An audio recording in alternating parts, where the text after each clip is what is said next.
So what was it? It was you said you used the lav mics for one podcast. You used you said a little fuzzy mic just now? No, it was not this wide. It was it was like a regular microphone with a red thing on it. It was like a red foamy thing. Oh, it was like a pop filter. Yeah, it was. Yeah, this red. is supposed to take out the plosives. Yeah, it looked like a fucking clown nose. Clown nose.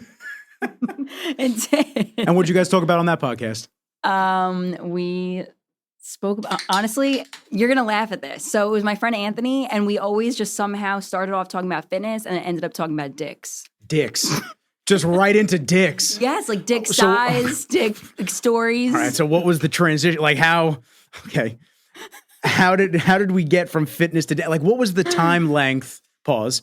What was the time length for the transition between, a bicep curl is not the most effective way to increase the size to, dicks? I have really fucking no idea. There was like one day we were talking about nutrition and my editor at the time, she had brought in, I was telling her that I love the Cheesecake Factory bread. You know, the brown one, the brown bread? Yes. Yeah. I've only been there a few times, but yeah. Come on, it's like standard American No, stop it. You need to go to Cheesecake Factory. It's the fitness competitor coming out in you. Is it? Yeah, oh yeah. After the show, everyone goes to the Cheesecake Factory. I did go to the Cheesecake Factory. See, I fucking told you. You're right. Anyway, so I was telling my podcast editor that I love that brown bread. And she came in that day and was like, look, I found it at Stop and Shop. And it was like a really long like thing of brown bread. Whatever. We start talking about fitness. And then I was like, I'm really hungry. And I just literally went for the bread. Didn't think anything of it. Pawed it. And he like made a comment. Just pawed it. Yeah. He just, of course, made a comment. And I'm like, relax. Like, we're not talking about dicks today. And you talked about dicks. And then there it was. And then we literally Googled the biggest dick size in the world. It was a Spanish dude, wasn't it? Take a guess. Take a guess. It was a Spanish not dude. A human, but like take like race. Oh, race. Like ethnicity, maybe not race. It was a Spanish dude. He was Spanish, yeah. Yeah, I think so. He was the dude that had to like tuck it in his sock. Have you not seen that dude? No. That dude's crazy. All right, now I gotta bring it up. No, stop it now. God damn it, now I gotta bring it up. Was he Ecuadorian? Yeah? Find out. That's the biggest dick size. And do you want to know a fun fact? I want to know many fun facts. American penises and Chinese penises are the same size. Average. You're going to have a lot of listeners sweating right now. Sweating. I was like, what are we talking about? But this is where it always, circled back to dicks for some reason. Ecuadorian man measures up where it counts. I told you, Ecuador, women. Or is it simply a case of inflated egos? Whoa. No, and I had to ask, is it hard or flaccid? They really got a dude just jogging with his stuffing in the pants. His little tidy whities. Who's jogging in that? Who's wearing those? Ecuadorians. Ecuadorians. Just, I guess if you go there, I've never been. You go there, everyone's just running around, jogging in tidy whities. That's like my grandpa's underwear. Whoa. I don't really know that. I'm just saying. My grandpa's dead, so. Lord rest his soul. Oh my God. Just like, damn, you had to bring me up like that, huh? Sorry, Pop. On the underwear. That's every grandfather's underwear. It is. Interesting. All right, well, I mean, we weren't going to talk about dick sizes, but here we are talking about dicks. Yeah, well, that's what a great way to open the It's a pod, stellar way to open up a podcast. Yeah. Wow. So that's just kind of the way that it went. It went right into dicks all the time. Stories, sex stories, like awkward. It was just weird. It's like Jamal and I's podcast, or when Tyler and I had the Brajol brothers. Oh my God, stop. That was the name of the podcast? Yeah, Brajol brothers. Wow. What a great name. We had so much fun with that podcast. I love that. We're talking about Tinder dates and things that we've dealt with and gone through. And yeah, I mean, Tyler still is in the corporate world, so he didn't feel comfortable divulging some of those stories. Of course, yeah. And so we kind of just disbanded at 11 episodes, but the people that heard the 11 loved it. Gold. I mean, mean, that was kind of like mine. It was like me and Anthony were on like a little bit of a break at the time, so I didn't mind talking about that kind of shit. And then like we got back together and I'm like, I feel like out of respect, I don't want to talk about this stuff for my relationship. Kudos to you. Yeah, like Kudos it just, I don't want to have that I don't want that, what's the word I'm looking for? I guess reputation type thing.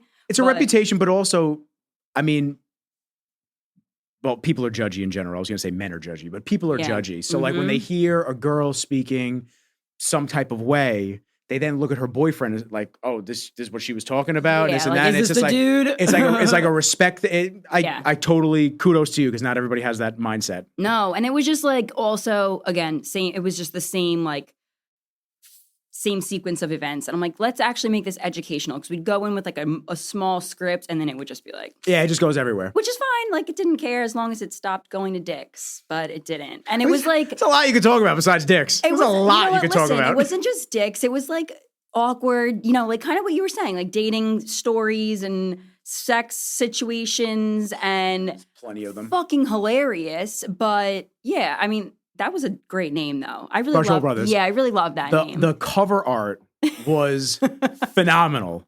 Now I got to show you. Show me The it. cover art was, oh my God. I really, it was awesome. We were bored during COVID. Voice and Rizzles kind of slowed down. We stopped having guests because I couldn't get anybody. Yeah, you could I'm adjust like, it. can I bring this down? Oh, yeah, you It's can bring it down. covering my Yeah, whole face. Yeah, see, the next thing I want to get, but they're $350, $400 each, and I can't justify mentally spending that on a boom arm. Yeah. Because when I have arms that work. That's nuts. Yeah, but it's these Just for one? one. What the fuck? It's a low profile one though. So it mounts into the middle and the arm comes up. So this way the mic just sits low right here. Yeah. Pause with that hand motion.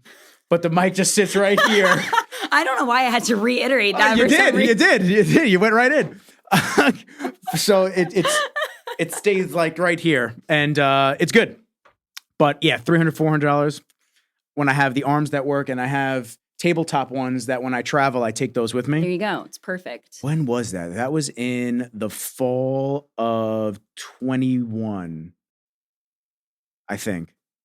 Fall of 21. We had so much fun with that. Yeah, we went to, no, it wasn't. It was the Fall of 21. I think that's when I did mine too.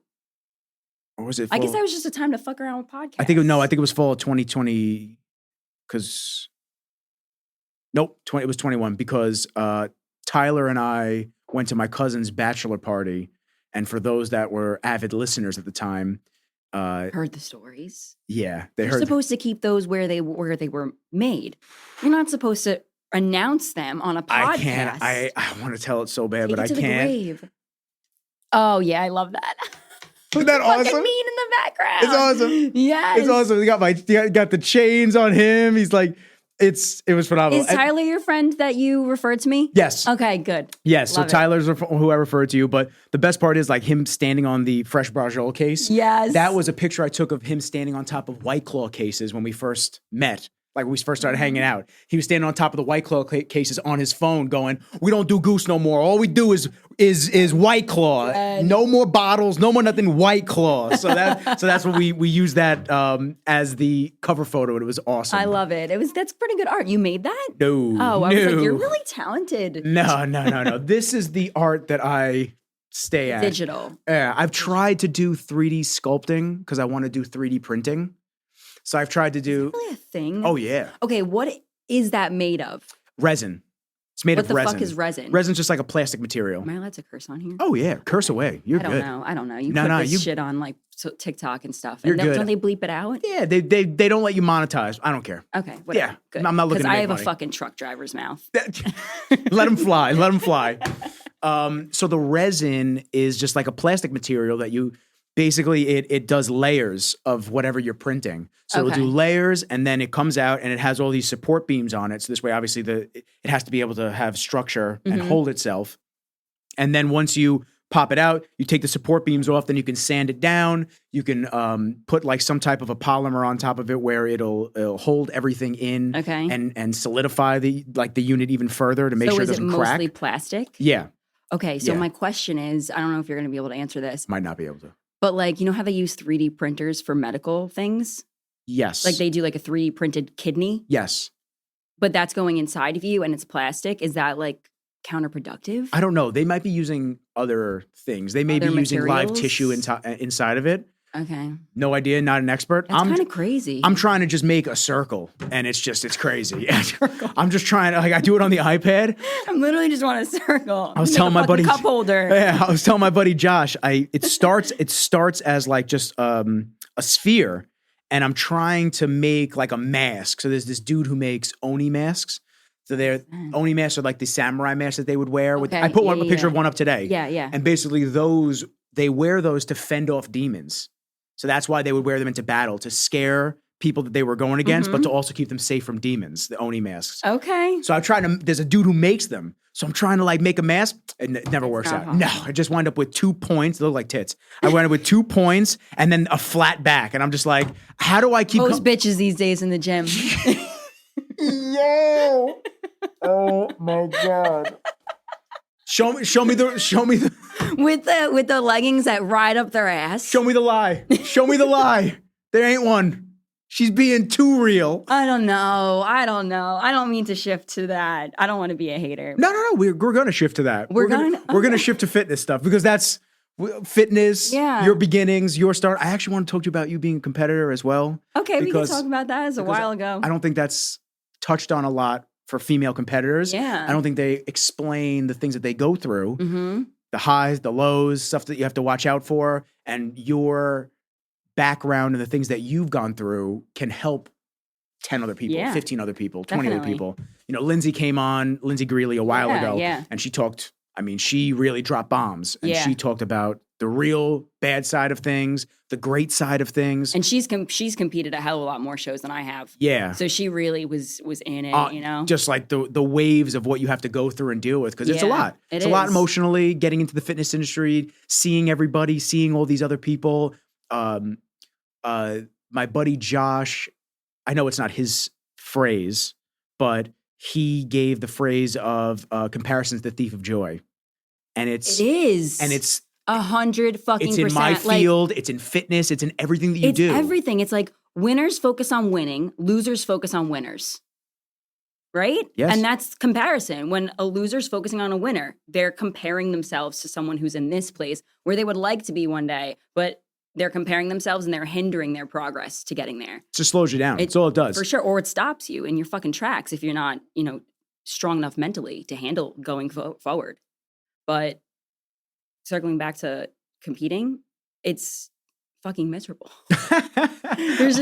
She said exactly what I was hoping she would There's say. actually That's no awesome. other way to describe it Yeah. other than it's pure misery. And you're doing it to yourself, which is the worst part. Like, you ruin so many things. You're ruining your hormones. You're ruining your relationships, whether it be friends, family, a significant other, your relationship with yourself and your body, your relationship with your mind. Like, you just ruin so much shit, and it's absolutely miserable, and it's very hard to come out of. Once you are out of it, like out of the competing world, it's hard to balance back out to being a normal human being. And I think that's where I think that is tougher than doing the competing itself.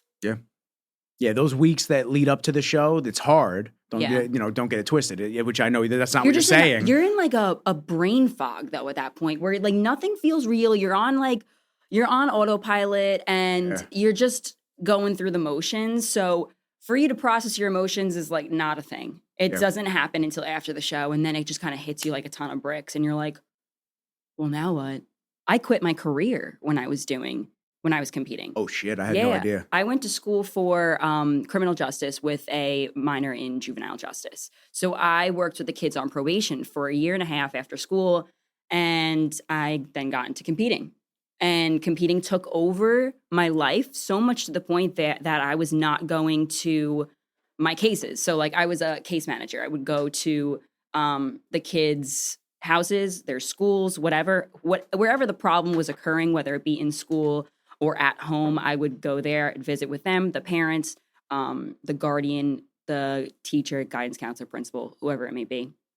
And we kind of discussed the problem, but like those were all appointment-based things. And I had no fucking energy to deal with it because it's like taxing. And I was like, I don't feel like going to that appointment. I'm not going to go. This kid needs me. This kid needs me to be an advocate for them, to stand up for them, to help me, to help them. And I just was like, I have no energy for this. I have to go do my cardio. And they need you at 120%. They don't need you at 100%. Yeah, they need you. They just need you, period. Like, they just need you to show up. And I was not even showing up. I was like, I don't want to prioritize this right now. I want to prioritize competing. And I quit my job and I went broke. Yeah. I literally went broke. And then me and Anthony, after I was decided I was done competing, we went and traveled across the country for about 2 months. And I came back and I had $44 to my name. It was sad. It was a sad time. Damn. Yeah. Talk Mhm. about stress. Oh, yeah. But I didn't realize it. I was so young. I think I was like 22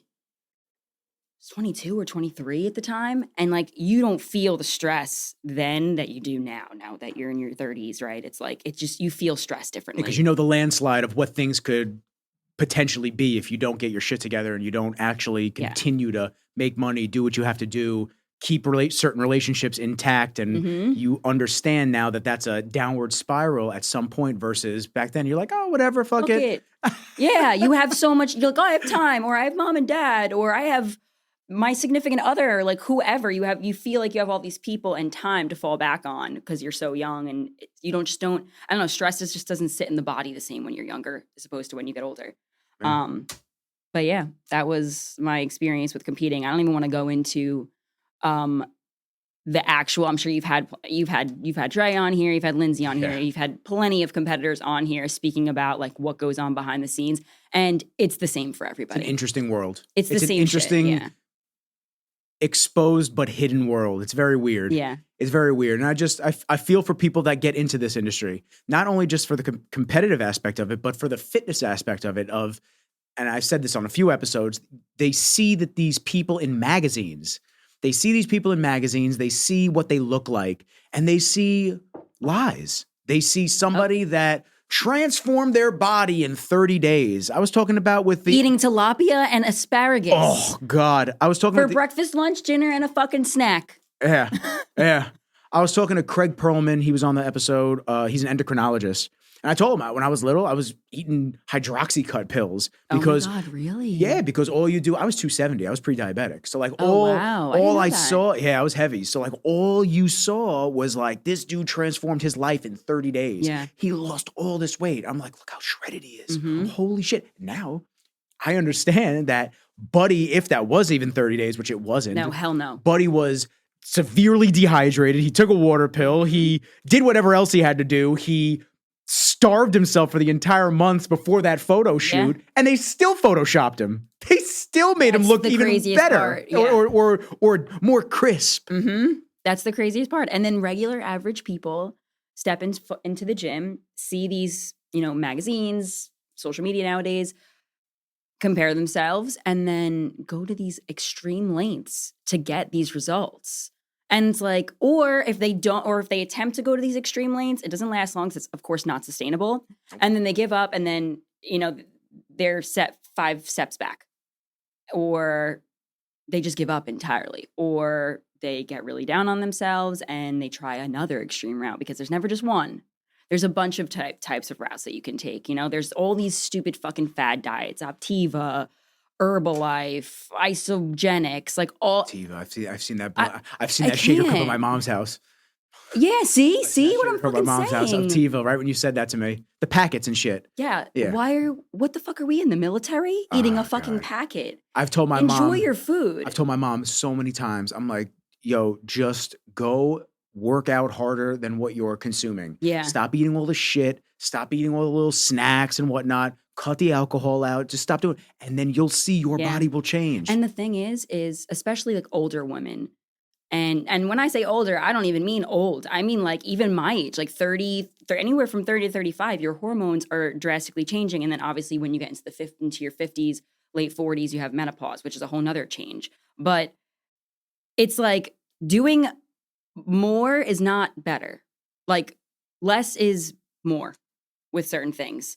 And training's one of them.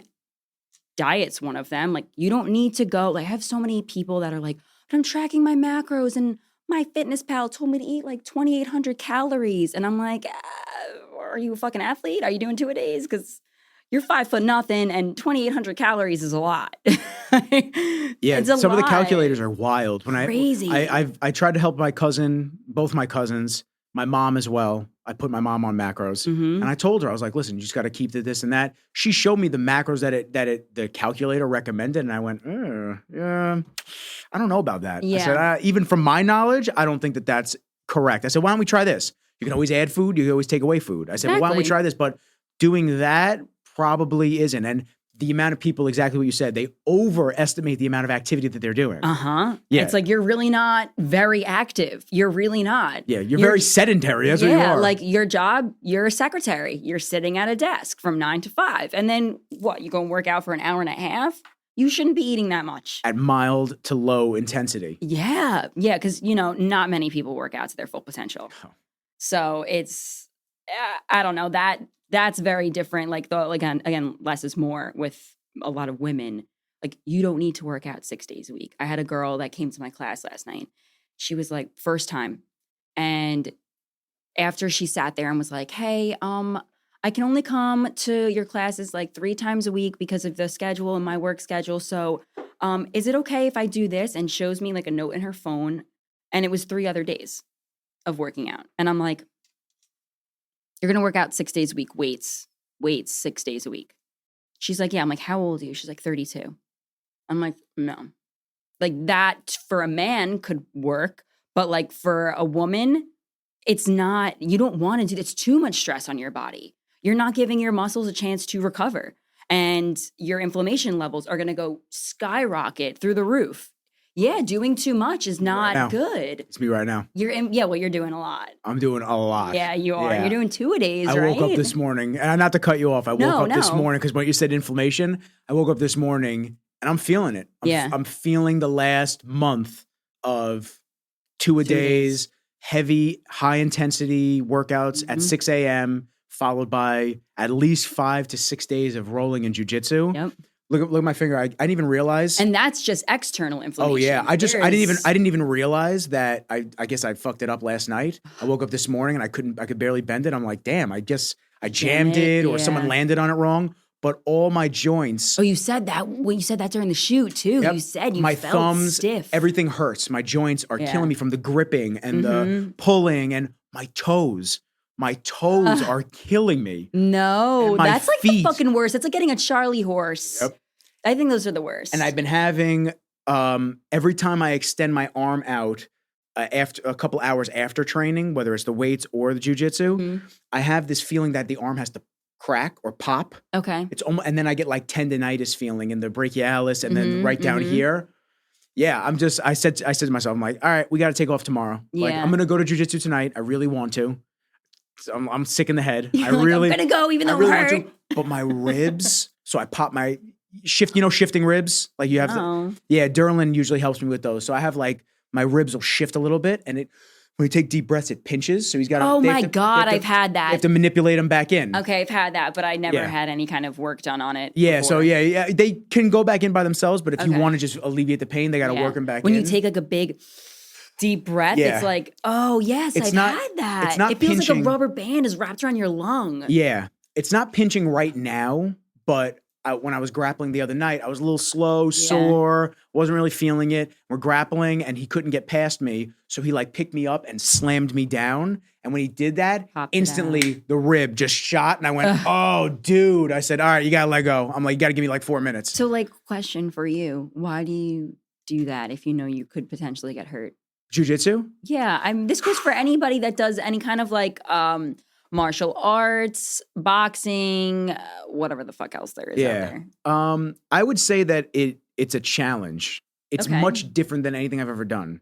So I've always done, the sports I've done were either lone sports or something that wasn't contact based. Okay. So I never played football. I played baseball, but it really wasn't anything unless you got into like a scrap on the field, stuff like that. I did paintball. So I played a little tournament paintball. That was fun. But once again, like you're just shooting each other from across the field. There's no like real person on person type like physicality. So having Jamal on the podcast, he's a big fight coach. So he used to work with Chris Weidman. He works with Big Baby Miller. So he's deep in the fight game. So to me, Did he convince you? You know what? He didn't convince me, but like I've always wanted to. I know how to strike because I've done boxing before, but like, bullshitting around. Like I didn't want to do fights. I just wanted to learn how to strike the proper way and what does it take to be a boxer? Yeah. So I did sessions with Jamal and this and that, but like just being around somebody like that, you almost want to learn other things. So I looked at all the martial arts. I did Kung Fu when I was little. it's like very That's a thing. whimsical and Is that like a real thing? yeah, Do kung you like fu. hit the board? Yeah. Oh my god. Yeah, you hit the board, you knee the board, you punch the board. Yeah, it's great. Yeah, but it's love cool when that. you're like little. You're a little ass yeah. kid. I don't know, like karate. I couldn't get into karate. It's not like Cobra Kai, like the Yeah. Netflix movie series. It's nothing like that. It's not that. So I was just looking at things, and a lot of the people that I look up to in the business sector, Joe Rogan, all these people that I really value their opinions, all of them train in jujitsu. They do. And they all say the same thing. Whether you have ego or you don't, it humbles you. Mm-hmm. And you will be tapped out and you will learn where your place is in things, but it'll also help you grow then.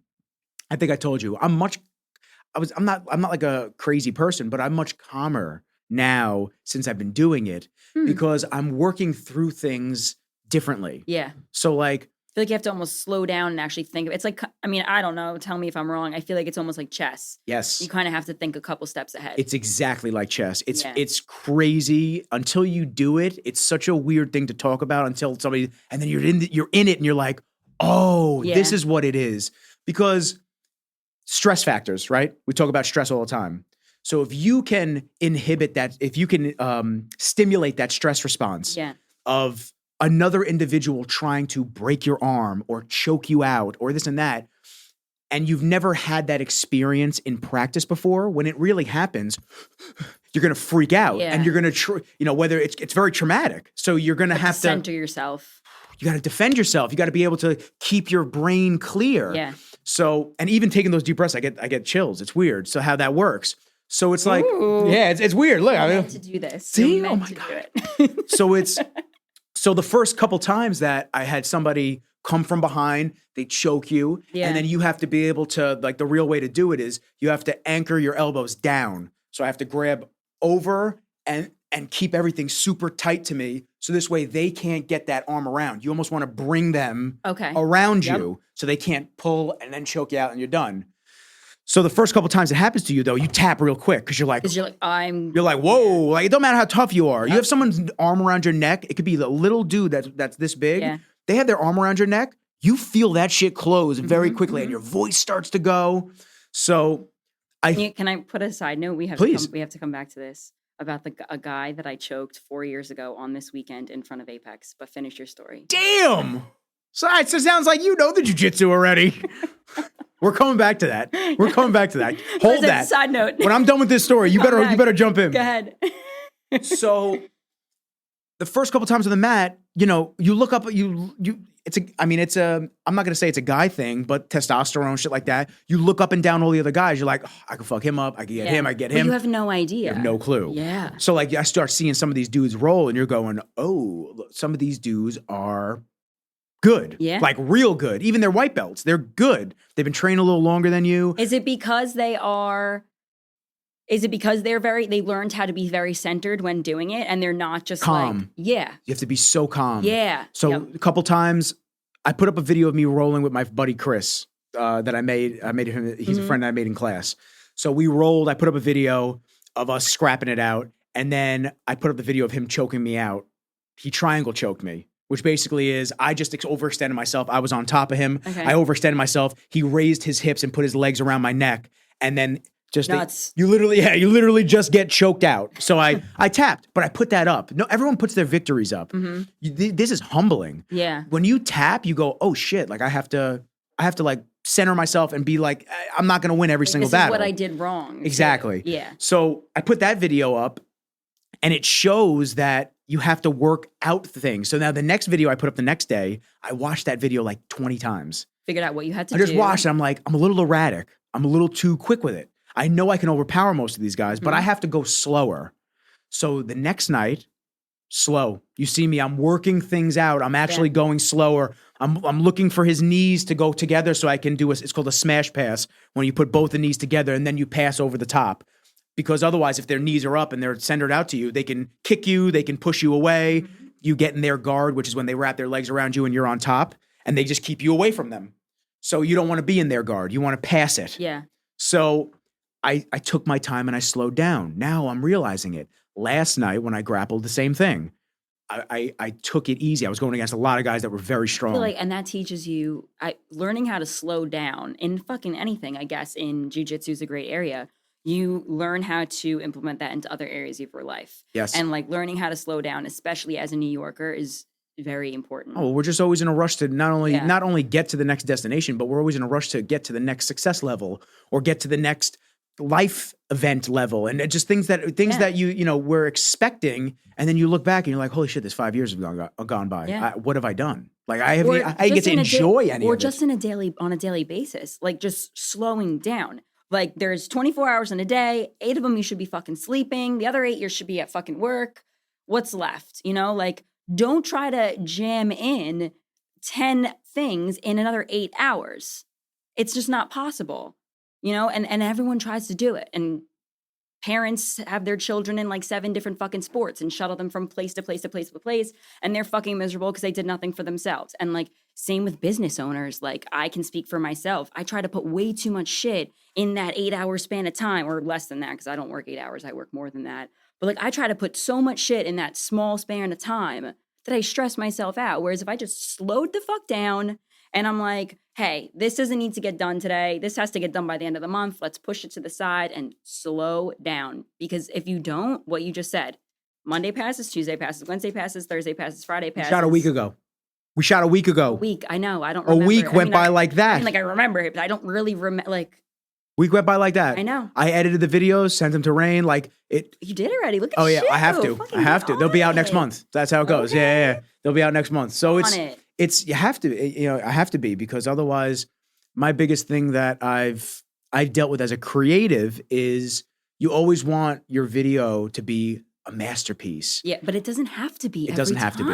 It doesn't have to be every single time. It doesn't have to be. It doesn't have to be a Scorsese movie. Yes. It doesn't have to be all these things. Like for a long time, I would put projects off because I either didn't have the knowledge of how to do a specific thing that I thought of in my head, and I try to find it out. And then, just like we said, weeks would go by, months would go by, and you're looking, you're like, damn, I got to get this fucking and then footage your out. clients up your ass, and you're like, fuck, all right, let me just put something together. And it's still not even as good as you had hoped it to be, I'm sure. Yep. So Yep. it's and then we go back to the comparison. Then you have other creatives, and you're looking around. You're like, oh shit, they're putting shit out. I got to get back to work. I got to center myself. But it's like a push and pull game. Yep. You have to be able to understand when the prioritization of getting things done and when I need to give myself a break. My mom tells me all the time. She's like, it'll get done. Yeah. It'll get done. It will. It'll get done. Just And what you need to remember, and not like preaching at you, No. but like what you need to remember and what other people who own their own businesses need to remember is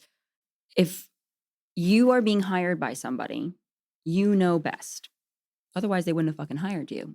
So like, if you can't produce a masterpiece every time, how the fuck are they going to know if it was a masterpiece or not? Yeah.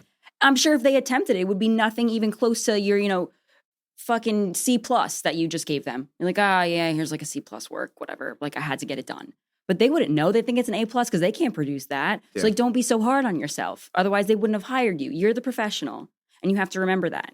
I've been like that for years. I know, dude. Especially So when am I. Especially when I first started. When I first started, oh my God, I was just like, every edit I did, everything, I just would say to myself, this has to be unfucking believable, better than the last one, better than the one before it. Yep. And I'd put something out and I'd be like, all right, it's not my favorite edit. It looks good. It's not my favorite. I give it to the client. They'd be like, this is amazing. I am Yes. so happy. I'm looking at it. I'm like, I'm like, that literally was not my best work. I'm like this. All I'm right. like, hey, yes. Yeah, I go, what? So you have to remind yourself of those things. You have to be able to. And as a small business owner, something that you can attest to, which is hand in hand with fitness, is you have to make sure that not only are you working on the business, not only are you focusing on making money and progressing forward, but you have to focus on yourself. Yeah. Because when you don't, you get fat, you get depressed, you get upset at everything, Yep. your fuse is short, and you start aging yourself prematurely Badly. by And you know not what? focusing on yourself. I actually had a conversation with one of my for Stoga. I have another gym that I collaborate with out in Long Beach, and the owner and I became really good friends. And he actually recommended a book to me, and it's called The E-Myth, and it was written in like 19 E-Myth, the E-M-I-T-H, E-Myth. E and then M-Y-T-H. Okay. The E-Myth. Okay. Like entrepreneur. Oh. So he was like, read this book. I was like, just kind of venting to him about something. And he's like, read this book, blah, blah, blah. I'm like, it was written in like 1980 something. Times are different. Like, whatever. I barely like, I literally bought it because it was like $8 on Amazon. And I'm like, all right, I skimmed through it. I read the whole thing in 2 days. Damn. 2 days, because I felt like it was the answer to all of my questions that I had. But in the book, the first, and this is the biggest part that I feel like any person who owns a business can take away from. There's 3 main roles every entrepreneur needs to encompass. And it's, they talk about being the entrepreneur. So the visionary person, the person who has all the ideas and wants to just go to the next level, the growth mindset person. The manager, the one that's the organized person, does all the finances, does the books, does the marketing, everything's organized, right? They're the person that keeps things on a timeline. And then there's the mechanic, the technician, the person who's working it, who's doing the fucking work. So if you can't encompass all 3 of those, or at least if you have business partners also, if there's not 3 of you and each one of you can bring something to the table along that line, the business is going to fail.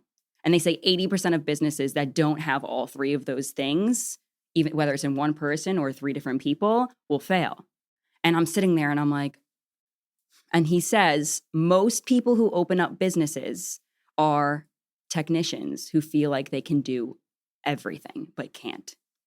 And I'm like, oh my God, this is me. This is me. That's me. I feel like I could do fucking everything, but I can't. I can't do everything. No. I try to. Same. I try to. It's just not possible. And like, you can do everything if he says, if you can do everything if you stop working in your business and start working on your business. Oh, on your business. Stop working in it. So like for me, and like even for you, you know, I know it's a little bit different because we are who we are. We have our talents. Yep. No one else can replicate us. But I have to stop taking 40 hours of clients, and I have to stop teaching all of the classes, and you have to stop filming all of the shit or editing all the shit. Yeah. You know, like you can still do both, but maybe bring on a right-hand man. I've been trying to. Yeah, which I've been trying to. It's very tough. It's very tough. It's very tough to find somebody that doesn't not only that encompasses what you believe in and sees the vision of where you're going, that is reliable and that isn't scummy. Yeah. Because there's a lot of scummy creatives in this field. I know. And I talk to people all the time, and I try to explain to them, like, you know, I can't have you doing Rain shit right out the gate. You have to prove to me. The Rain stuff has to be held with me. Like I have to be. They're expecting a certain look and feel from me. Yep. Not saying that you can't do that. You probably can. Over time. Shadow me. Like understand what we're going for. Yep. You have to, you know, the amount of client briefs, I feel like I only talk to Rain, my mom, and Kenji sometimes. I'm like, that's the only fucking people I talk to. I'm telling you, sometimes I sit in my kitchen. Kenji doesn't talk back. Oh my God. You know, sometimes he does. I look at him sometimes and I just go, dude, what? Like, I don't interact with anybody else. This is insane. And he just stares at me back, like waiting for me to give him bacon or something. Like, come on, dummy, give me some bacon. So yeah, it's very difficult to let go of the reins. Yeah. It really is. I had a friend help me. I had a friend who does some videos in the industry. He helped me bang out an edit. There was an edit. I couldn't get it. There was no way with my traveling, with everything. And then the clock was ticking. It was months that I hadn't done the edit. And I just said, I need to pay you to do this because I can't get to it. And I just don't. And it turned out great. No, and sometimes you just need to trust. It's very difficult to just trust you take pride in your work. Yeah. You know, like I take pride in my work. It's very hard to like take the brakes off a little bit and be like, okay, like here's my baby. Like it's like dropping a kid off at daycare. Yep. Like you just got to trust that they know what they're doing, right? Like you're not just taking on some fucking average Joe who films shit on their iPhone. I'm sure you're taking on somebody who actually owns a camera themselves and knows how to play around with it enough. Like you got to just trust that they know what they're doing enough to invest $4,000 in a camera. Yeah. Right? Otherwise they wouldn't have done it. Yeah, you hope so. I mean, some people do it just to do it and then they don't use the pieces. It's okay, great. It's a challenge, and it's something that I know developmentally I have to get over. I have to, because I'm not going to be able to get to the next level until I start trusting other people to help with certain things. There's only so many hours in the day. I can't handle it all. The amount of when I went to the Olympia, I was filming for Rain and Kai. Oh wow, that's a lot. At the same time, and he's an athlete there. Yeah. So it's like whenever I'm not with Rain, I'm with Kai, and he works out super late. I've told people his workout. Does he really? Oh, I've told people. What time does he work out? Depends. So if the rain stuff was in the middle of the day, Kai trains at usually 7 in the morning. He'll train at 7 a.m. He'll do an hour of cardio. Then he'll hit the weights. He'll train for like 2-3 hours sometimes. No, I'm not even joking. It's crazy. It's crazy. It's crazy. And listen, I'm there to film it. Like I do a lot of stuff with Kai. I love him. So it's like, I say I'm going to film your workout. We say we need it. I'll get it for you. God bless. Who works out for 3 hours? Oh no. But he takes his time. Like he'll eat a meal after cardio and then he'll go into the workout. Okay. All right, fair. So, all right, Kai, I see you. The Dubai schedule was nuts because luckily he didn't really do that many workouts in Vegas, but I was doing a lot of different things like getting him to places, almost like managing him in certain areas and helping out because his manager wasn't able to take the trip. And I'm close with him, so he knows that he can trust me to get things done. But it was like I was the manager, I was the videographer. 3 different roles. And I was shooting for rain. So I'm like fucking exhausting. I'm trying to get all the stuff with like Juji and Brendan Schaub and everybody. I'm trying to get everybody set with what they have to do and what I have to get for them. And I'm also trying to get Kai set. And there's none of those things probably got 100% from you because you couldn't. It's not fucking physically possible. They might have gotten 90. It was tough. Nothing's able to get 100% I was burnt when out. you have to do that. I was burnt out. And after Vegas, I was burnt out. And then I had to have surgery in January, which I finished up. That was like my second surgery to finally finish off something. And you're okay now? Yeah. Okay. It was booty surgery. It wasn't fun. Booty surgery? Booty surgery. You got a BBL. Oh, man, I wish.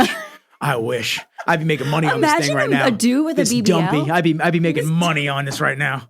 I'd be charging for Rizzle's OnlyFans. Yeah, I'd be charging for everything. Any picture where I'm slightly off angle, I'd be charging high dollars. High dollars. Slightly off angle. Yeah, no, it's not a fun surgery. It's called a fistula. I'll let people look that up. And it's just a swollen sweat gland in your butt that causes a abscess. Not a good time. Wow. So I had 2 surgeries for that. I had one in June. That's kind of crazy. I didn't even know that existed. Yeah, it's not fun. Don't get one ever. Ever. I'll try not to. Yeah, ever. Unfortunately, they just happen. And nobody talks about them. Everyone's too embarrassed to talk about them. And listen, it's an embarrassing thing, but at the same time, it's like it's a medical thing. It happens. Yeah. And it happened. And you have no choice. It happened just literally without me even knowing what was going on. I was like, what is this? What is this? Then I couldn't walk. Like the pain was so searing I couldn't walk. Then I'm fighting off infections. I'm sweating and I'm still filming. I'm still going to jobs because entrepreneur, working myself, burning the candle at both ends. Yep. So I'm trying to like actually keep going because I'm like, if I'm out, there's no money being made. So it was a very tough scenario. So by the end of the year, I had to get my second surgery in January. I had done in the span of November to December, I had done Dubai, Miami, Vegas. And I think I had like 6 or 7 local shoots that I was doing in the span of 2 months. And then I still had my contract work with Rain, and I was still doing stuff with Kai on the side too. And then on top of that, our trips.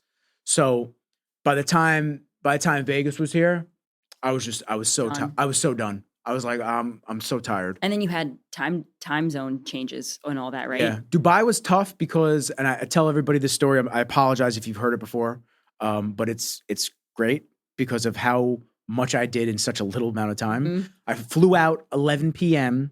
Wednesday night. I landed in Dubai 9 p.m. Thursday night. Full 24 hours like that. Because they're 8 hours ahead. Oh, 8, not 6. Okay. Yeah. So I land and I'm like, oh, wow, we just like lost a day. That's crazy. So I get out, I go to the hotel, check into the hotel. It's 11 o'clock at night, go to sleep. Wake up the next morning, 7 a.m., Kai's training. We train at 7:30.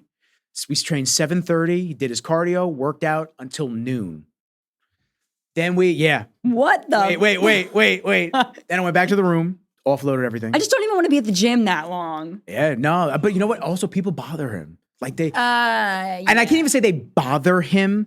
They just want a picture. Yeah, because he's not bothered by it, but it's shoot the shit. He'll talk to them forever. Yeah. But it's like I have to be like, hey guys, I gotta get him to work out because he's gotta keep it moving. Yeah. So and I want to sit down and eat lunch. Yeah. So noon, get back to the hotel. No, 12:30, get back to the hotel. He's got to be at the expo at 1:32. Get to the expo, there till 6:30 at night. It's miserable too. Go back to the hotel. He goes back to the gym to train from 9 o'clock till 1 a.m. And then we did that. We did that for 3 days straight. I did that Friday, Saturday. He trained 2 times? Friday, Saturday, and Sunday. And Sunday night, I went to the gym. We filmed him before we left.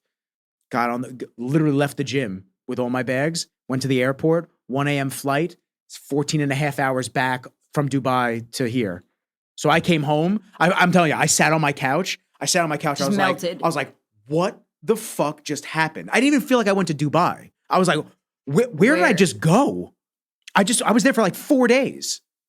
But it was just so much. I was in such a blur. I mean, it was dope. I got to film him out there. I got to see Venus's gym, which is a super cool gym out there that a lot of the pros go to. I got to see a lot of the pros that I know. I was with Victor Martinez. I got to hang out with all the guys that I know from back here. Mm-hmm. And then I got to film Ulysses, Mike O'Hearn.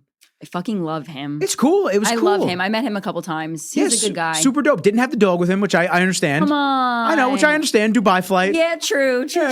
I get it. The Arnold. He can't just fucking take a quick little private jet. But it was cool. It's a lot. So I tell people all the time, it's like, oh, I want to start wearing a GoPro, which I bought one. I want to start wearing a GoPro and just like showing time-lapsing? a whole day in like 10 seconds. You should. Of just how much I do, how much I'm running around, lens changes and editing and this and that. Sometimes you got to let people know. Like there's days, I try to do it once a week, but on my personal Instagram, I will try to post how many clients I take.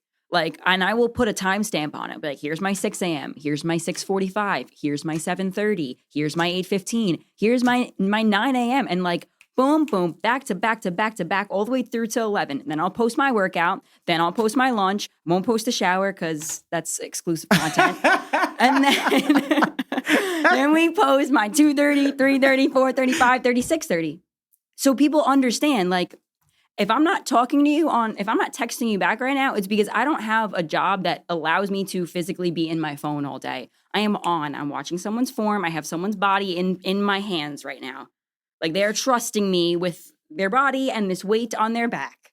I need to be on. I can't be in my phone. So you don't spot with one hand off and just like imagine scrolling. It's like, all right, go ahead, go squat 315 real fast. Good look. Oh, oh shit! Damn. Knees is done. My bad. Like, sorry. My bad. I was taking a selfie. Scrolling on fucking Instagram. Yeah, like, I don't have that kind of a job. So people get mad at me when I just don't answer them for hours. And then I still won't answer them when I get home because I'm fucking fried because I just did 13 sessions. I don't want to talk. Well, they're under the impression that because you're posting on a social site and you haven't answered their text message yet, that you're ignoring them. Yeah, but guess what? 15 seconds, a quick little 15 blurb of then you answer them, and then you're going to go back and forth. It's like, I don't have time to go back and forth. I will answer. And actually, that's why I don't wear an Apple Watch anymore. Like, I just completely got rid of it. And I know you can turn the feature off to get the iMessages to your phone, but I just didn't even like having that accessibility on my hand. Is that Fitbit? It's just a Fitbit. And honestly, I just only use it for my step count. Okay. I don't care about the calories. I don't even link it to my phone. I just need to make sure every day I'm looking at it. Okay, I'm at 8,500 steps already today. Didn't even work out. Didn't do my cardio. Did nothing yet. Just got to make sure I get to 12K. Like, that's my goal. 12K a day? 12K a day for me. That's it. I wonder how many I'm at right now. Yeah, sometimes, I mean, and I literally don't use it other than that. I might as well get a fucking pedometer, but they're ugly. They are ugly. So we'll just put this on instead. But yeah, anyway, I don't have a job that allows me to be accessible like that. So I choose to not have an Apple Watch for that reason. And if I see that someone texts me and it's a yes or no response, I'll answer. But if it's going to require a conversation, I can't answer right away. And you might even get a response the next day. Maybe not even the same day. Let's see. Where you at? Oh, I'm trying to figure this shit out. They're giving me too many metrics. Stop giving me this many metrics, Can you just guys. go on your watch? Move. Is it on here? No, that's on calories. I could probably do it on the watch, right? Yeah, just click your Or is it on? I think it's on health. It's 1,000,001 fucking screens on this thing. I'm at 9,000 steps. Nice. We're about the same. Love that. For Good us. job. Yeah. Yeah, I'm at 9,000 steps. So, and then I'm still gonna go. I don't wear this during jujitsu because Yeah, I wouldn't. it's not awesome. Oh, You feel it. I feel it. Oh, I'm hearing it. Do you know none of that is coming from so all of these It's all are fluid. all of these are insertion points. There's nothing, your origin's all the way up here. So all of these problems, elbow problems, wrist problems are all coming from shoulder stuff. Really? Oh, Well, it's yeah. funny that you say that because this is fucking killing me. I don't know what this bone is. Let me see. Doesn't feel awesome. I wonder if you have a bone spur. Does it feel raised? I don't know. It's a common area for people to get bone spurs up there from like overuse, but I don't know. is it tender or does it hurt? I don't know. I have pretty high pain tolerance. It doesn't you feel said it doesn't feel awesome. Yeah. Just say that. I mean, I'm rubbing it, so obviously it's not. you're like, doing painful. a lot. You're doing a lot though. So I wouldn't be surprised if there's something going on up there. Yeah, I'm sure there is. I gotta go. Well, the fascia Myofascial massage release. that was great on my. It really on my, helped your hip? Yeah, it did. I Okay, felt great good. that night. I'm glad. But then it's I'm tight again, so it's like. Yeah, well, we also didn't do like a full sesh. I only did like 45. I tried to jump around though. You had a couple other issues that we were trying to get, but I tried to jump around for you. If you had a full sesh on just your hip, and if you came 2 weeks in a row, you'd probably be. And I'm not saying that you'd be 100%, resolved. No, but I'd feel much better. You'd be. Yeah. All right, we're going to talk about that because I definitely will schedule that. I need to get my rehab work done. I need to be more active in the recovery aspect. Yeah. I hammer, and then it's nobody focuses on recovery. Yeah. And I'm even guilty of it too. Like I literally I have a whiteboard in my office at home and I have my non-negotiables column. Things that I have to do every motherfucking day. And if I don't do it, I'm going to be pissed at myself because this is what's for me, right? I do a lot of shit for other people throughout the day. This is me. And one of the things on there is like myofascial release. So do self-releases on myself because I can do that. There's different tools to help me do it as a myofascial release therapist. I can do that. And I don't fucking do it every day. Mm-hmm. I do it like 3 days a week for sure. Hands down, easy to do that often, but every day would be so much more beneficial, especially since I have the knowledge to do it. But it's hard. It's about getting around to it. It's about having the energy to do it Mhm. because you work on so many other people all day. Yep. It's the training and it's the active therapy that you're giving to people. Yep. It's two-headed, two-pronged, two whatever. I don't know what they fucking I don't say. know what that saying But is. whatever. It's double Sword? No, double sword's not good. double swords. Oh my God. We're getting there. Yo. Here we go. We're leaning the dicks again. Oh my Doesn't matter God. what fucking podcast Put the I'm sword on. back in the sheath. No more. No more. Put that thing back in the sheath. Pulling that thing I don't out. know why I don't like that word. Sheath or sword? Yeah, no, sheath. It just sounds like dirty. When did the word sheath come about? It had sounds to have like been Middle a Ages. not, what is the word I'm looking for? It sounds like a not circumcised penis. Shaft? What? Helmet? Where are you going with this? The word sheath comes from the old English chef. SCEATH, but the E has that little, in French it's accent aigu, is what they say in French, meaning a divide or a split, like the split piece of wood which originally served as a sword's sheath. There you go. Okay. Not a penis. Something new every day. Not an uncircumcised penis. God. All right. Thank God for that one. You need to tell me about when you choke somebody out. Okay, here we go. I think 4 years ago. Yes, we're 4 years ago. Okay, so 4 years ago, Memorial Day weekends, that's where we're at right now. It probably was the same exact day, to be honest. It was probably a Friday morning, or a Saturday morning, maybe. I'm at Apex. I have a half full class, and I'm looking out the window, and we're on a main road. We're right on Horse Block Road. So, Same spot you're in right now. yeah. Okay. Just lots of commotion, always. And I'm seeing this dude pushing his wife, like shoving her through the parking lot. There's like a residential area behind me. Came from there, shoving her across the parking lot. There's got to be like a 5 or 6 year old kid with him. And he's shoving her and he's shoving her. They're getting into an argument. They're getting closer and closer to the road. And now they're on the lawn where the sidewalk is, right before they hit the road. He gives her one big shove. She falls into oncoming traffic. She gets up and then she goes running back out at him. And as soon as I saw that, I literally stopped. My people were like, what the fuck is she doing? I booked it out there. I hopped on his back and I'm literally put him into a chokehold. And my whole, like literally all my members came flocking out. And I was like, call 911 right now. And one of them literally called 911. And the woman is like screaming at me to get off his back. Yeah. And the little girl is talking to my one member who's on the phone with 911. And she's like, can you call the police? I live at, and just rattled off her fucking address. Like this has happened before or something. And I'm like, this is not good. This is a woman who's getting abused, but has Stockholm syndrome because she loves him. And now they're fucking 5 or 6-year-old daughter is watching this abuse, and she's clearly watched it multiple times because she knows how to address the police when she calls 911.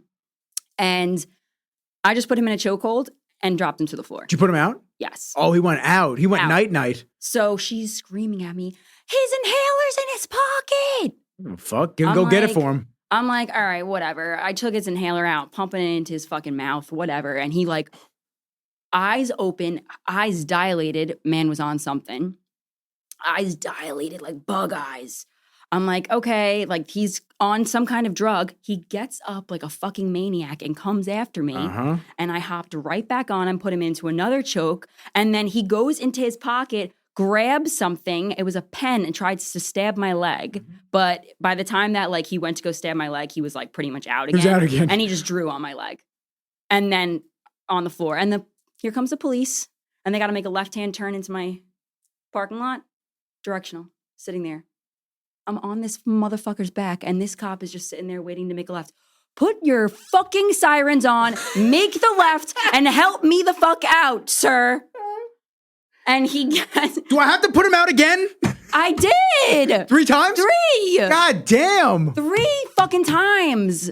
And then, like, whatever, they come, ambulance comes, police officer's like, we need you to fill out a report. And the woman's like, I don't want to fill anything out. I don't want him to go to the hospital. I just want to take him home. Bitch, you know what? Fuck you. Fuck you. Because I just saved you. You almost died, and your daughter almost watched you die if a car hit you in the middle of fucking Horse Block Road. And then, like, whatever. Everything was done. We walked back in. My members follow me in. I'm like, all right, guys, let's go. They're like... All right, guys, we're doing glute bridges on like, 3. They were like, you... don't want to take a second. I'm like, I'm going to go splash some water on my face, like wash my hands because we were just rolling around in the fucking dirt, basically. But I'll be right back. You guys do your warm up. Awesome. And then we just got to it. And now everyone will always tell that story all the time. Wow. Just put him out 3 times. That's my favorite part. 3 You times. sunk it deep. Got him like this. Yeah. You got to sink him deep. Yeah. You got to get it. You got to grab your own bicep. That's the key. Yeah. Yep. And then the back of the head. And then it's Oh, no, over. I didn't do the back of the head. Yeah, then it's over. Oh, it's in jiu-jitsu. I didn't do the back of the head. I always thought it was like this and like that's it. And then you just squeeze and turn. Uh-huh. No, you got to go. Okay, under. Grab your own. You grab your own bicep and then you back of the hand head. Can't get out of that shit. It's over. Like he'll be out in like 3 seconds. Okay, but like question, because I was a little concerned the 3rd time. You can kill somebody. Yeah. You can kill somebody. I was like, this is the 3rd fucking time this man's out. Yeah, as long as you're, from what I understand. I didn't hold him. As soon as I felt him go limp, I'm like, all right. And I like... Everybody, this isn't medical advice. Can't be held accountable if you're going to choke people out on Memorial Day weekend with us. To my knowledge, if you hold, from what they've told me at class, if you hold past like the 8 to 10 second mark, we're getting to death now. Like that's as long as, if you're cutting off the carotid arteries, like if you hold it too long, that's it. 8 to 10 seconds after they go limp? Probably, yeah. Yeah, I would say that's probably the best. Okay, because like as soon as I felt him like not be able to like fight back. Honestly, because your fight or was flight like, was on, your stress response was triggered when you were on his back. You probably didn't even realize he was probably out quick. He was probably out in like 4 or 5 seconds. So I could have killed him. Probably, you could have killed him pretty easily. Don't fuck with me. Doesn't take that much. I mean, they taught us some cool shit last night, and I had to have there was a girl that was joining, and Matt Sarah. He goes, Rizzles, get over here. He goes, Coach Nick. I'm like, Coach Nick, I've only been doing it a month. My joints hurt. He goes, Coach Nick, come over here. He's like, she's taking the class. Do you mind just letting her practice, what we're doing? I go, yeah, sure. So she didn't have a gi on, so I can't do the moves with her. Okay. But we were practicing a choke where if you're in side control, like someone's laying down on the ground, you basically go under their arm, grab the back of their gi, the top of the gi. Okay. And you use it to choke it? And the other hand comes across their neck. So you're like this. And you sink into like just the collar right here. Okay. And you grab it like this. So you're now like this, and you almost like you're doing a fishing rod. You do this, that comes down on the neck, and then you put your elbow to the floor. That's it. She did it twice to me. So it's like a gi chokehold. She did it twice to me. I was like, whoa, okay, bitch. Yeah, well, I'm laying there. I'm like, yeah, go for it. But then I tapped, and she didn't know that because it's her first class. Oh my God, stop it. She didn't know that. I went, you gotta let go. I was like, I'm seeing stars. You gotta let go.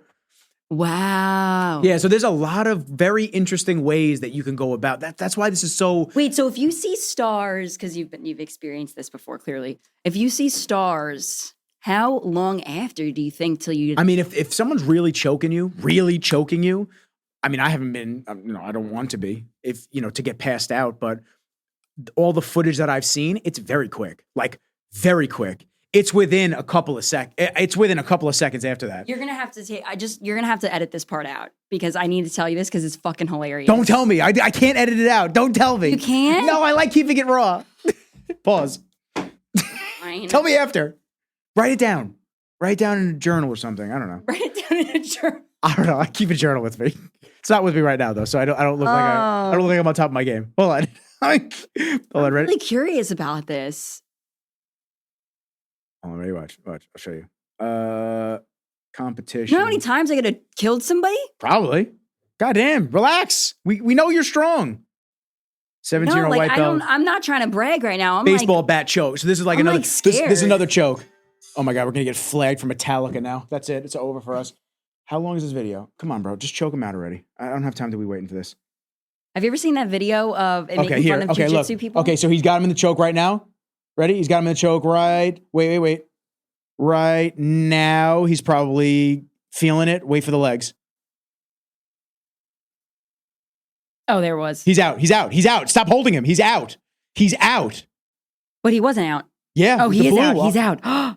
Yeah. So they have to raise his feet above. Raise the legs, get the blood back to the head. Yep. Quick. Yeah, you gotta be careful. So he could have died just now. I mean, if you hold it longer than that, you're cutting off the carotid arteries going to the brain. I know. I'm just like fucking mind blown right now that people do this for fun. Yeah, it is fun. People do this for fun. Because let me just fucking risk my life real quick. 1 second. I'll tell you why. Die in a robe. Okay, in a robe. That's a fly robe. That thing is sick. I bought the American-made ones. Origin. Send the check. Don't even send the check. Send an extra gi. I love those things. They're like bathrobes. Do you have to have a specific color? No. So you could have like a neon yellow if you wanted. Fuck yeah. I fucking love that. I ordered some crazy spats. You should get one that matches the hat. I should. This is my peach emoji hat. Wow. I love that. My peach emoji hat. Yeah. Yeah, you can get whatever color you want. I like there's the black one that I have, which is the Jocko, Jocko Willink, the Navy SEAL. No, you've probably seen him before. He's a motivational guy. He does a lot of, you've probably seen him before. Okay. Sure. Yeah, I'll show you Jocko.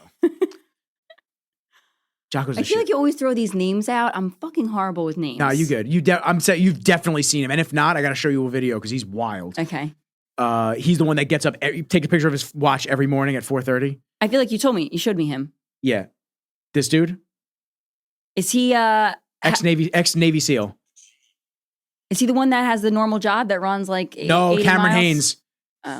Oh, I know him. Yeah, you've definitely seen him before. Yeah. So he wanted to bring He back. just looks like a bad motherfucker, that guy. He's a bad motherfucker. Yeah. Navy SEAL. He looked like he could be a villain. Talks about some bad shit. Like really? He's a very serious dude, but he's so awesome because he's pro-America. He's pro bringing industry back to America. So he partnered up with Origin in Maine, and now they make American-made jeans, boots, gis, clothing. Just they do the textiles. Everything is there because all of the gis otherwise are made in Pakistan.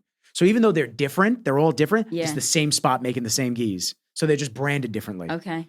So he wanted to bring all of that in there. So I have a black one that's the one that he collaborated on mainly, and it's got his sayings on it. On the arm, it says discipline equals freedom. On the back, it says get after it with a period.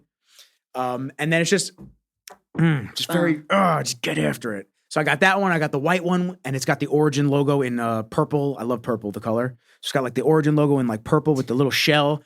You're like purple, the color. Love purple. It's in my original Rizzles production logo. What the fuck else is purple? Yeah, I know. Purple, the color. The purple color. The color.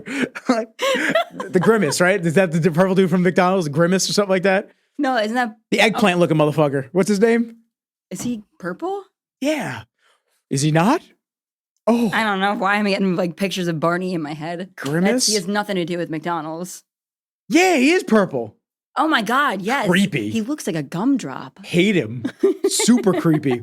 Damn, Grimace took a cycle. Crazy. Jack Grimace. And McDonald's looks like a fucking meth head. I mean, be like that sometimes. He looks Sometimes it goes low, when people stop wanting seed oils, Oh my God. you're out of a job. Do you know that's some shit? Seed oils. Yes.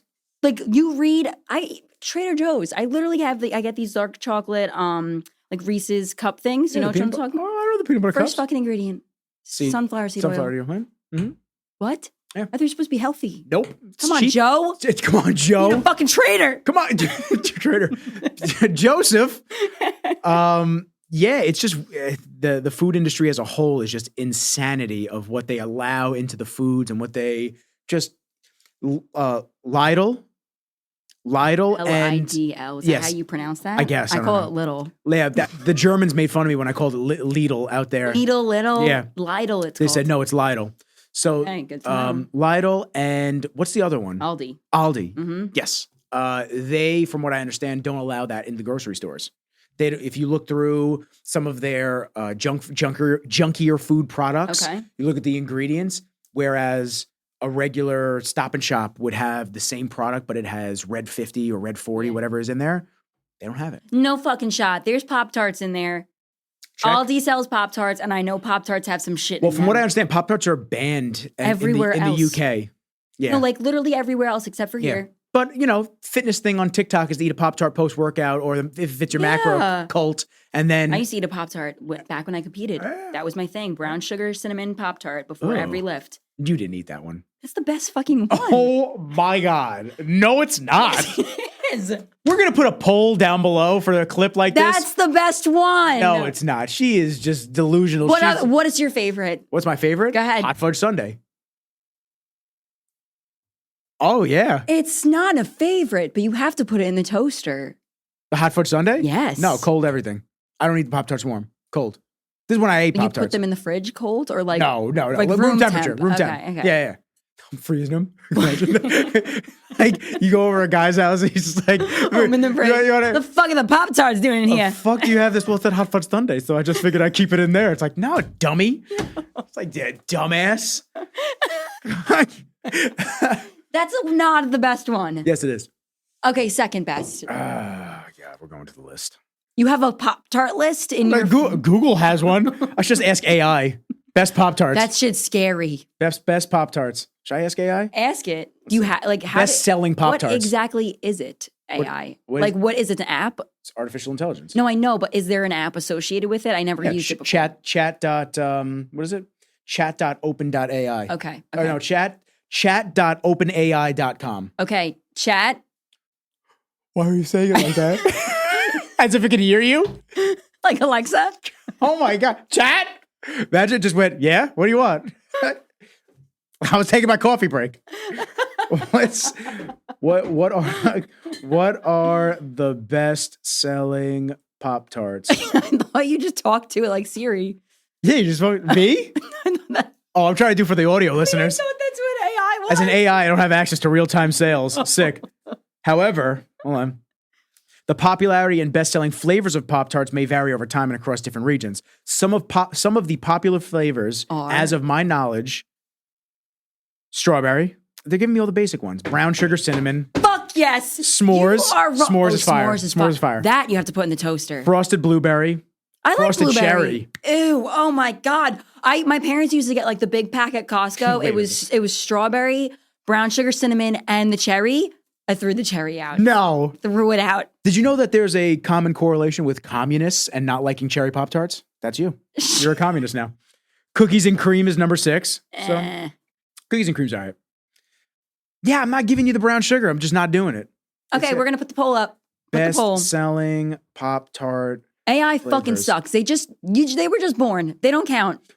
They haven't been around enough. Just 16 of the most popular Pop-Tart flavors. 16. Just give me fucking 5. Why do I gotta have 16? Why are we on AI? Just Siri. Blueberry.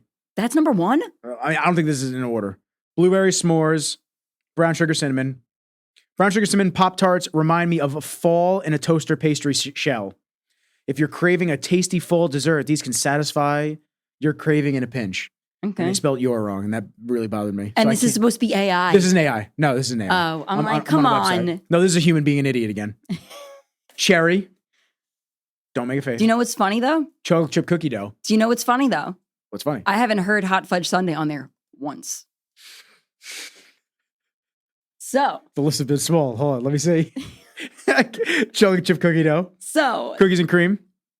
Cookies and cream really just making strawberry twice? Goddamn. 2 strawberries. Unfrosted strawberry.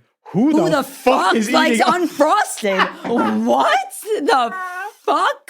That's a communist. Oh, that I'll agree with. What? Soviet Russia era. First of all, who the fuck created that one? Why was it even created? Nazis. That's who like created the it. vanilla Oreos. Why were those created? The golden ones. Oh, the golden ones. They suck. You don't like the golden ones? No, you like the golden Oreos? My favorite. Yeah, it's a little yeah, it's okay. It's a little coil. Those are your favorites? No. Oh. No. Okay. No, no. Good. I'm a mega stuffed man. Same. Tell me they're completely fucking useless. No, they're not bad. I feel like just Oreo tarnished their brand by taking that on. And That was it. That was the strike. Wild berry, chocolate chip, And- chocolate fudge. Is that the one? No, hot fudge sundae. Cinnamon roll. Okay. And no hot fudge hot sundae. fudge- Hot fudge sundae. I Number love hot fudge. 25 on the list. Hot fudge sundae. It's like Here's number- your participation trophy. I think it's number 15. 15. Raspberry. I don't know. I never even had a raspberry one. Strawberry milkshake. That's one? Yep. Okay. Unfrosted blueberry. Again, with the unfrosted. You want to save I the can't calories. Understand it. 13th on the list is hot fudge sundae. But this is, Do you like frosted mini wheats? are we talking about like, Cereal. are we talking about pre-seed oil hating Nick? Before I ate before I purged all these things out of my diet? Like was Frosted mini wheats. I fucks with frosted mini wheats, Yeah. but I really like that frosted side. You have to put frosted down on the tongue. Wait a minute. Like when you eat it. You're taking into account as you put the spoon in your mouth of where the frosted is going to be positioned. Yeah, it needs to be down. It's a lot of on the work. tongue. No, it's really not. You only eat one frosted mini wheat per spoon, right? How big are these fucking things? What? A They're frosted- mini wheats. They're Yeah. little. They're like this big. How big is your spoon? How tiny is that? What are you eating? Are you using miniature spoons at your house? Who bought your silverware? Anthony actually uses miniature spoons. No, he doesn't. I swear. He does because it lasts longer. Whatever you're eating lasts longer when you have a Oh. smaller spoon. Okay, so I think that's some PTSD from prep. so this isn't an issue with the actual mini wheat size. This is an issue with y'all guys' silverware. Wow. All right, so we're taking donations to Bed Bath and Beyond, which they're actually closing out. So Clearance. not Bed Bath and Beyond. I don't even fucking Home know. Goods. West Elm, Home Goods. We're taking gift cards to get them some new silverware because obviously, wow. But that's how you eat a mini wheat. No, it's not. Frosted side down when you put it in your mouth. Are you using regular milk or almond milk? Almond. Good. Yeah. I'll agree with that. Yeah. Regular milk gives me out. It smells weird. Even when when it's good, it smells bad. I drank the chocolate milk from Fairlife recently. Fuck them. I heard they fuck with the cows, don't fuck they? with those cows. Have you ever seen that shit? No, don't show it to me. Don't look it up. Don't show it to me. I'm not gonna. I don't even want to pull it up. Honestly. Oh God, I drank the It's chocolate. horrid. I only bought it once, but then I saw on the back of it, it just had every ingredient that I just didn't want to consume in a product, and I said, all right, I'm good on Bye. that. It's not worth it for me. It's almost impossible though. In America, Isn't that scary? it's almost impossible to eat without consuming something that's shitty for you. Yeah. It's like rain. There's nothing bad in this, but some energy drinks. Okay. Some energy drinks, there's shit in them. Yeah. And I'm not even just talking energy drinks, literally anything. You know, like even some of these regular like health supplement products, there's just a bunch of filler shit in them. And you're like, I don't need to consume this. So I went. I get a lot of free supplements just from knowing people and being in the industry. Now that I've been taking into account more of the stuff that I don't want to consume, I mean, there are supplement brands that we know that I'm not going to name that have Red 40 in them. Yeah. And And that's directly linked to cancer. And right? I'm like, why are you guys putting that in there? yeah, there's no fucking need. This is why drink it. I've been eyeing this down. I'm not even gonna lie. What is it? A It's protein shake? shake? Oh, but it's okay. from Jocko's company, Oh. sweetened with monk fruit. Oh, nice. Yes. Okay. This is what I'm saying. It's No not. artificial sweeteners. Nope. Yep. It's not difficult to do that. It's not. And you're a multi-billion-dollar like, company, and even I'm smaller sure companies. most people would pay $1 or $2 extra for a product Yes. if it was filled with the right shit, not the wrong shit. Yep. I would. I mean, hell, I pay extra for fucking alkaline water every month. We pay extra for organic. Oh yeah. I pay extra to have my meat shipped to me because I don't want the shit that's in the grocery stores Yeah, anymore. it's so bad. How much? What do you think the difference in price is between aspartame and monk fruit?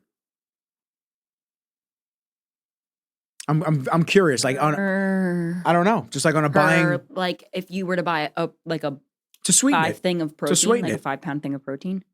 Like I don't know on what scale are we talking here? So I'm thinking. serving? I know. I'm like thinking out loud. I'm thinking on a terms of like if I'm a supplement company and I want to sweeten my 5-pound Product. tub of protein. 5-pound tub of protein, but I'm going to need obviously a 10-pound tub of the sweetener. Mhm. So let's say a 10-pound tub of monk fruit. I don't even know if it comes in 10-pound tubs. Who knows? I mean, I assume it did. You could buy it in bulk. Bulk monk fruit. What? Bulk monk fruit sweetener, 10-pound Dolce Superfoods. I don't even know what the fuck this is. All right, but they're saying $1,100 $1,100? for a 10-pound tub. That's a lot. But like you don't need 10 pounds to fill. Like I wonder how much they use in like a 5-pound tub of protein to make it a little bit Probably sweet. not that much. No. So that would probably last a good amount. I mean, And like on a small scale. 5-pound tubs of protein are like $80+ these days. Do you remember when they were $30? Yep. $30. Yeah. And that seemed like a lot. Mhm. You're like, oh, $30 for a and now it's like the just for a 30-day supply, it's $60, $50. Crazy. That's why I just don't drink protein anymore. I just eat my protein. How much is this? What is this? 50 grams. Yo, they're not making this easy. So Maybe that's why people don't do it. oh my Because God, it's not fucking easy. exhausted. If it was just simple, they would do it. The acceptable daily intake of aspartame is 50 milligrams of body weight per day. 50 milligrams of body weight per day. What the fuck does that mean? Just what?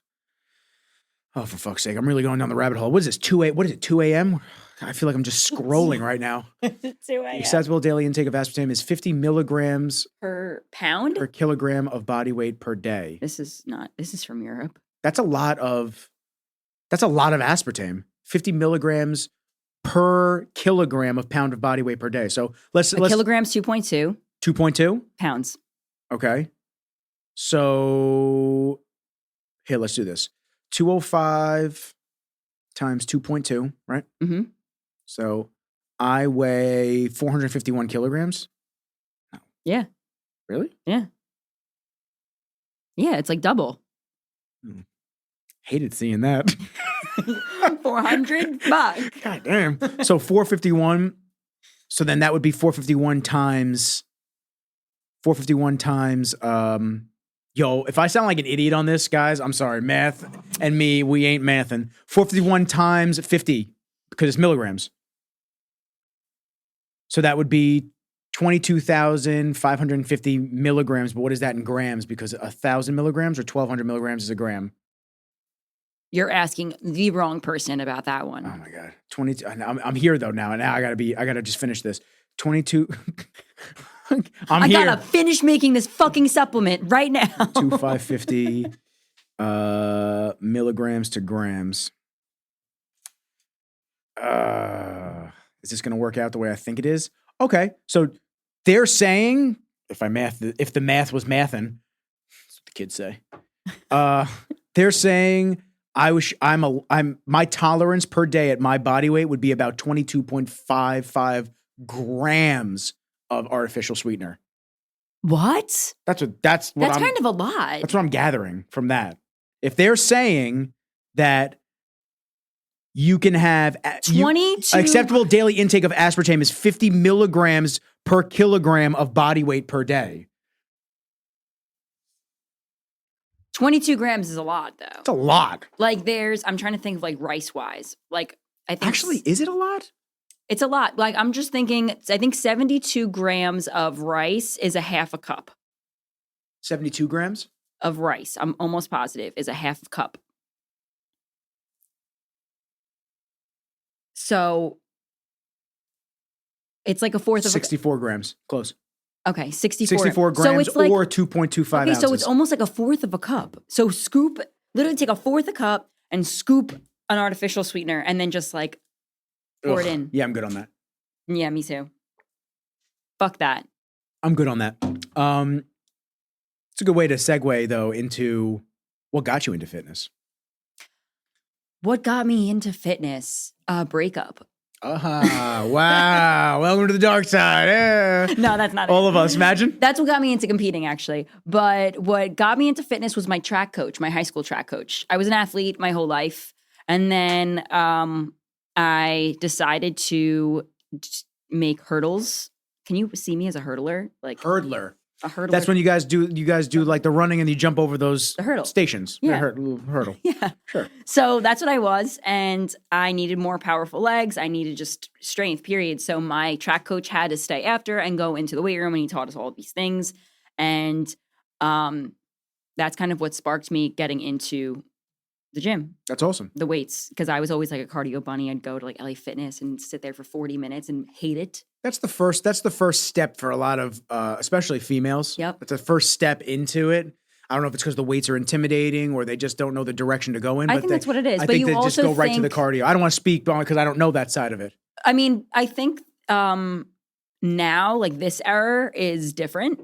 I think that cardio is like not something that people go to, but like our age group and older associated cardio with losing weight. Mhm. So I think that was the way that people entered the gym initially, is going straight to a cardio machine and not even touching the weights. But now I feel like the stigma's kind of shifted a little bit. People understand that you need to lift heavier weights to get the results that you want, and you burn more lifting a heavier weight than you do if you're running an hour on a treadmill. So that's what got me into my fitness journey. And then started lifting with a bunch of dudes, actually. I started working at a bar, and my coworker was like, yeah, come to the gym with me. I'm like, all right. So I go to his gym, and I met like 4 of his friends. I was the only girl. That's where I met Anthony.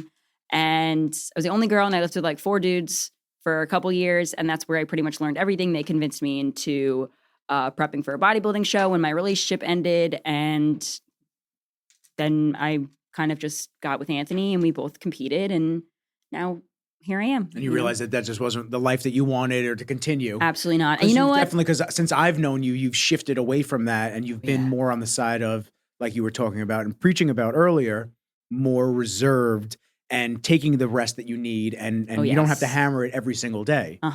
Not every single day at all. Like I work out 4 days a week. What was that transition like for you mentally to get to that point? Because obviously after competing, we said you're fucked up a little bit. That was the worst part for me, was looking at myself in the mirror and being like, oh my God, you're fat. And it's like, no, the fuck you're not. Like not even a little bit, just because I'm not, 6% body fat anymore. I don't think I ever was that low, but I think I was like 10 or something like that because I lost my period. And when women drop below 12%, they lose their period. So crazy what you guys go through. Yeah, it was bad. I lost it for 3 months. That's scary. Yeah. And I wasn't on birth control, nothing. Like it just was from low body fat percentage. But yeah, like having to look in the mirror every single day and be like, I need to get used to looking this way because I'm never going to be walking around at 10%, 10, 11, 12% body fat ever again. I don't want to be. It wasn't good for my mental. It wasn't good for my body, nothing. So that was the hardest part. And then also, like I said earlier, I had quit my job. So trying to find a career path to take was difficult after. I was like, what the fuck do I do? And I knew I loved fitness. And I wanted to stay in that realm. So I went to BOCES and I became a trainer. And then I did that for 4 years. I think 4 years. And then I got the opportunity to open up my first gym. Did that. So let me pivot. So instead of just being a trainer, you opted to actually open up a facility. Someone came to me with an opportunity. Scary. Oh yeah, I was 23. I was 23 years old. And someone was like, hey, I'm opening a gym. You have a great following. I think you're going to align with what we're doing. Would you like in? I'm like, yeah, there was 4 of us. Like I was one of 4. A lot of people, a lot of just a lot of opinions throwing around. I didn't really know them too well. And the partnership kind of just failed. I had to walk back to the other gym that I was training at prior to that with my tail between my legs and be like, hey, I got to come back. And then I stayed there for another year. And then I had the opportunity to open up Apex, found a space, and here we are. And so on the business side of things, what were some of the hurdles that you had to go, literally hurdles? What were some of the hurdles that you had to kind of go through and jump over that some people don't understand on the front side of things? Because they think that it's probably just smooth. Hey, I opened my business up and everything's great and I got my clients and this and that. And it's like, nah, it's not all sunshines. No. Every entrepreneur goes through some crazy trials and tribulations, and it's very difficult. It's like, and I can't even, to be completely honest, there's so many of them, I can't even get into all of them. There's one every fucking day. Even when your business is up and running, there's something that's always happening that you're like, and it's not catastrophic, but it's something that's like not running smoothly, and you have to deal with it because you signed up for this. Yep. So some of the shit was, one of the biggest things for me being a woman, and I've spoke about this on a different podcast before, was the dynamic with a male real estate agent, a male landlord, an older male. So that weird dynamic, that them not understand. It's almost like chauvinistic-y, kind of. Yeah, it's like they don't. I'm young. I probably look younger than I actually am too. So I'm young. I'm a woman, and I'm doing it alone. Yeah. So they just take full advantage however they want, whether it's talking down to me, trying to raise rent. My landlord tried to raise my rent 13% this year. Where the fuck do you get off raising it 13%, dude? Unheard of. When people aren't even renting space out. Yeah. I'm like 13. Everyone's downsizing. I'm like, I'm a good fucking tenant. Why are you punishing me? I've never been late on my rent ever. I'm only putting money into this business and growing it bigger. Like, don't push me out because I'll fucking leave.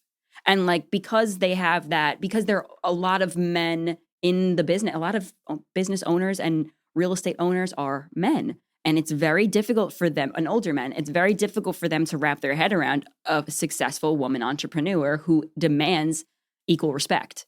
So that was one of the biggest things I think for me to do, because I'm a hothead, or I was a hothead, really bad.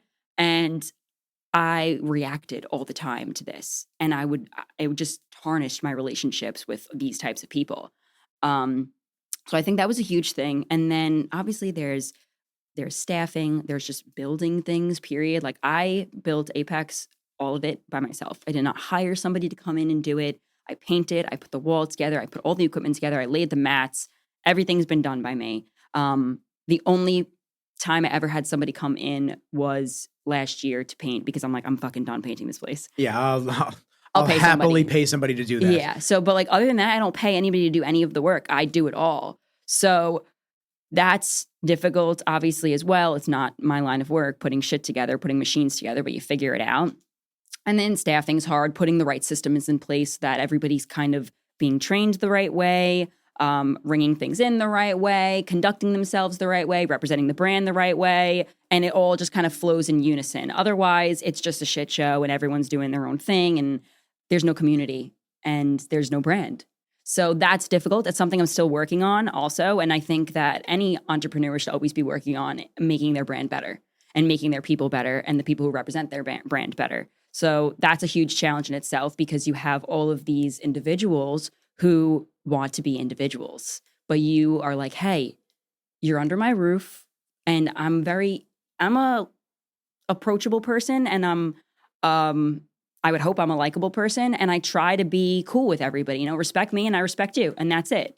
And it's really hard to get that, what's the word I'm looking for? But you have to always show that sense of authority above these people without being that like, I'm your fucking boss. Yeah. Because I don't want to be that way. Mm-hmm. I want people to respect me and not be scared of me. But you also don't want people to walk all over you. Exactly. And there's a fine line. A very fine line, especially in this field where it's so easy.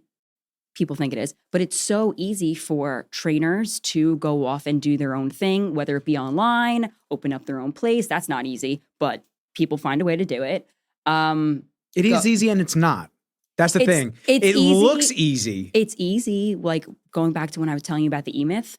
It's easy when you know what to do. When you're like, I'm the trainer, I'm the technician. It's easy opening up the own place and doing all of the work. But when you're sick you're not getting paid. Nope. But when you want to go away, you're not getting paid. Nope. If you want to go travel for 2 weeks to Europe, but you got to pay rent still, it's like, fuck, like you don't have people working for you. So like, yeah, it seems easy initially, but then to scale it is impossible to do on your own. It's physically impossible. There's only so many hours in the day and you only have so much energy. Yep. So couldn't agree more. Those are definitely some of the things that I've faced. And comparison's a huge one too. Like I think any business owner at all, but like me and my field, there's so many of these places that pop up. You're competing with large corporate gyms that offer classes and personal training there and have the volume of people walking through their door. But then you're also dealing with the other little franchisee places like F45, Orange Theory, all of these places. And it's hard to try to stick to your roots. You know, like I always try to be like, okay, like I see these places growing faster than me. Why did they just open and they have fucking full classes? And like I beat myself up sometimes, but I'm like, you know what? I preach a certain thing here and I only want a certain clientele here. I don't care to have every class on a wait list the whole week. I don't care to do it because I don't have a relationship with half those people and half those people don't fit into the community that I'm trying to build. And that's that. So Balance. I hope that answered your balance. No, it did. It did. It's tough. Everyone that owns their own business, everyone that starts their own thing, whatever that thing is, you go through a lot. Yeah. And there's a lot of not only self-doubt that you have to fight through and limiting beliefs and comparison being the thief of joy. I love that saying. Yeah, I really do because it's so really true. is. You have to actually be able to offer the service or whatever you're doing, which is why you got into business. Yep. And you have to do it efficiently. You got to stick to your why. That's important. Exactly. As fuck. Stick to the why. And you have to be able to keep those roots because why somebody goes to you versus another spot, there's a reason. Yeah. They like you. Oh, I call it personal training for a reason. Yeah. No one's me. No one's you. They want me because they personally want to train with me. They want to train with me because they want the same look as me. They like my energy. They like the way I motivate them. They like the program that I put them through, my style of training. But that's me. It's not you. Yep. So you have to like constantly bring it back to that. And it's a never-ending battle in your head. You have to just know how to loop it back to being like, okay, but I am me and no one can replicate me. And I know what I'm doing in this field and they might not know that. Or people fake it till they make it too. And you have to understand that. Yeah, there's a lot of those. There's a lot of those. There's a lot of those. In every industry, there's a lot of those. Yeah. That goes to like my relationship with Meadows, John Meadows. I bring up John a lot. Mhm. John was super fucking dope. Yeah. He's an amazing human being. And I was a huge fan in 2012. I saw how everybody else trained. I saw the look that everybody else had. I saw the people that were attracted to John and his training and the success that followed. And I said, I really like this dude. He's got good energy. He's got good. I could have bought 1,000,001 different programs. I could have trained with Sadiq at Bev's. Yeah. I could train. It's nothing against anybody else. It's just, it didn't fit. That's who you got drawn to him. Exactly. And that's exactly what I'm trying to like replicate. Exactly what you said. Personal, like this is the person that emulated exactly what I liked personally, just as a human being, and his training is savage. And I love that. So it's just, you attach yourself to these things and you have to remind yourself, stick to what makes you an individual. Yeah. Because when you start doing all the things that everybody else is doing, you get lost. You're lost in the sheep. Yeah. You're and just you like just lost in everybody doing the same shit. You need to just stay true to your most authentic self. Otherwise, people see through it. Yeah. It was like the videos for a long time, the videos with me, like the stuff that I would do. You start looking at how other people are shooting videos. You look at how other people are editing videos and you go, yeah, that's Poppy. And they all rip off the same people. They rip off the same style. That's why every fucking reel looks the same. Yep. Everything that you see in a gym, it's a whip pan, it's a slow motion to it's a fast motion to slow, and then back to fast. Yep. And then the next scene, it's like, oh my God, bro, dude, do any of you guys do anything different? So like for me, you get caught up in that though, comparison. You're like, well, is that what's attractive now? Is that what people want in their edits? That's like what it is for fucking filming workout videos. It's like, if I don't have my ass as the fucking focal point, am I going to get likes? And it's like, I got other things, man. My face ain't that bad. Like, come on. I don't know. Like, I worked hard for my ass and so have all these other girls, but is that really what's going to make me different from everyone else? No, it's going to make Shoulder me the fucking day. same. Shoulder day. It's like, what is shoulders down there? What? I must not know the anatomy. That's crazy. I'm gonna vouch for some people out there, including myself. I want to film my stuff because I have a following and this is what I do for a living and I want to educate and I want to be able to share my workouts because people want them, right? That's why they followed me to begin with. I don't have someone that follows me around. And I'm not going to be someone that sets up a motherfucking tripod in the middle of the gym. Oh, good so I'm times. going to set up my phone leaning up against my Rain energy drink. And yeah, it's going to come from that angle. Yeah. And I'm sorry that it's shoulder day and you're looking at my ass crack, but No. It's I'm sorry, I'm not sorry. no. It's not the dig like that at you. It's like it's the people that lean into it. Oh no, plenty of Literally people. lean into it. Mhm. And as I don't know, are we that far as a society that women think that that's the best way to market themselves at everything that they do? I don't know if it's about marketing as it is about people want to feel important Attention. and they want more followers. They want the blue check. They want the I pay for my blue check, $15 a month. People Sold. do it. Sold. I paid for it. Yeah. Done. Blue check ain't that important. No, I didn't. Honestly, I contemplated doing it. And then I was like, you know what? Literally, it had nothing to do with me feeling more important on Instagram or not, or feeling like I was someone or not. It literally just had everything to do with the fact that I didn't feel like spending another $15 on something every month. Yep. I may cancel it, but I'll tell you the reason I did it. The reason I purchased the blue check was because they promised To be in the algorithm more. to more engagement. Yes. Haven't really seen it yet. And I'm sure you won't because what they've realized and They want me to be a slave to the app as well. If you they think want me to about it, post. If you think about it, it's you're downloading the app for free. You know those apps where you download it for free and then you get like 2 free days and then all of a sudden they're like, "Oh, it's $4.95 a month if you want to keep using this." That's what Instagram did. Yep. It's like you want to be relevant and have your shit get out there and get some kind of exposure because that's what your business is on. It's the platform your business is on. It's like, pay us. Mhm. Pay us and we'll help you out. Yep. Why? It's so fucking shitty that's the world that we live in. And then, you have to like kind of mold and do what everyone else is doing. It's just Yeah, well, even if I be want my reels to noticed. go viral, not only do I have to use the same audio, but I have to use the same effects. They all use the same sound effects. The same. How many times you hear the little like like it's super silent, Yes. high pitched? Yeah, because they all these fitness people do the fucking same thing. It's all this, all this the all trending the same. audio. I can't like when I work with clients, I tell them all the time. I say, and this is very important, good information for everybody. It's like, don't get caught up in the trends. Don't get caught up in that shit. Do what makes you different. Showcase why you're different. Yep. Why is your supplement brand different? Why is your drink different? Play into that because that's really in the long term building a reputation and building actual brand notoriety with your fan base and your people that want to purchase these things. You have to be able to show why Genuine. you're not like every other protein powder, every other energy drink. Why are you different? the why. What's Yeah. your why? Same thing goes to creatives. Why are you different? Yeah. When I first started, my videos, I used to get so much traction because I did stories.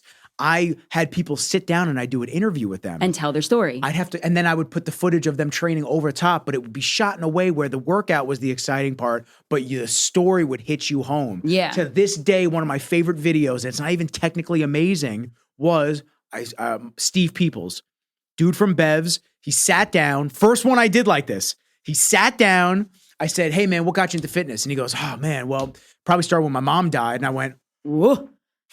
Okay. chills. I'm like, Yeah. okay. And he's like, Steve embraced me like a son and this and that. Like, Yeah. and he just went in and I went, oh, this is going to be really deep and good. And then I used the song That's his I why. used the song Take Me to Church. And Oh, I love Hosier. I gotta show you this. I gotta show you the video. It was phenomenal. And I loved it. And it made me happy to do that. But then at some point, that style got lost with my own. And this is my own problem. That style got lost into a world of 30-second reels and 45-second reels and shooting vertical, no longer horizontal. The only thing I'm happy with the real thing that switched was they stopped monetizing them.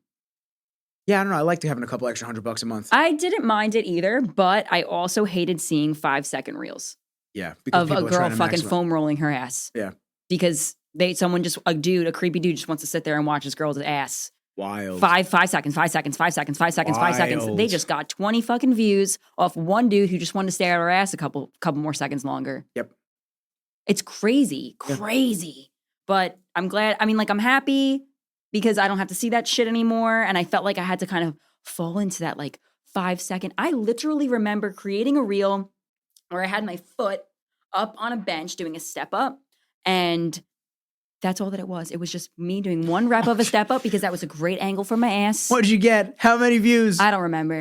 I got paid. That's what I remember. I don't care about the fucking views. I think I made like $400 that month. Like, cool. Oh, man. Thanks. Like, but how real pathetic. views went crazy. 3 goddamn seconds of me doing 1 rep, stepping up onto the step, and then coming down. My ass jiggled a little bit. That was the reel. That was it. What the fuck was that? What did I just do? Why did I just do that? Like, you did it because you felt like you needed to put out content in that context, something quick, shareable, whatnot, and it's just we all get caught up with it. I've done it too. Not like that. Nobody wants to see my ass. I've done it. I mean, maybe somebody does, but Listen, not the wide variety of people. Boys needs butts too. Okay. Yeah. Listen, I've been working on this dumpy. I've been working on it. I'm telling you. I hate that word. I know. Why is that a thing? It just reminds me of a shit. Yeah. Like, that's all. My mom used to say the big thing back when I was in middle school was the juicy pants. Oh. She's like, I think all these girls have their periods when they wear this. I'm like, oh, Karen. Oh, wow. I'm like, She's so right. God. I'm like, Your mom's name is Karen? Yeah. That's fucking great. Yeah, but she hates being called Karen now. She's like, I'm not a Karen. I go, okay, well, when you talk like that, you kind of are. She's right, though. Like, I think that was the period pant. Yep, period pant. So every time I see the juicy pants, I go, yeah, you got to change that. You got to just. Is that even a thing? They should be burned if they're out there still. Oh, yeah. Burn them. Oh, they're still out there. You know they are. Oh, they should be burned. That was awesome. So you opened up the facility. Mm-hmm. You have Apex, and you start hiring people to work with you, do the training, you're doing the classes, everything like that. Now you've branched off into other areas because you said recovery was always a passion of yours. Oh my God, yes. And when did you realize that recovery was such a huge part of that? Because that's like an epiphany of its own. I think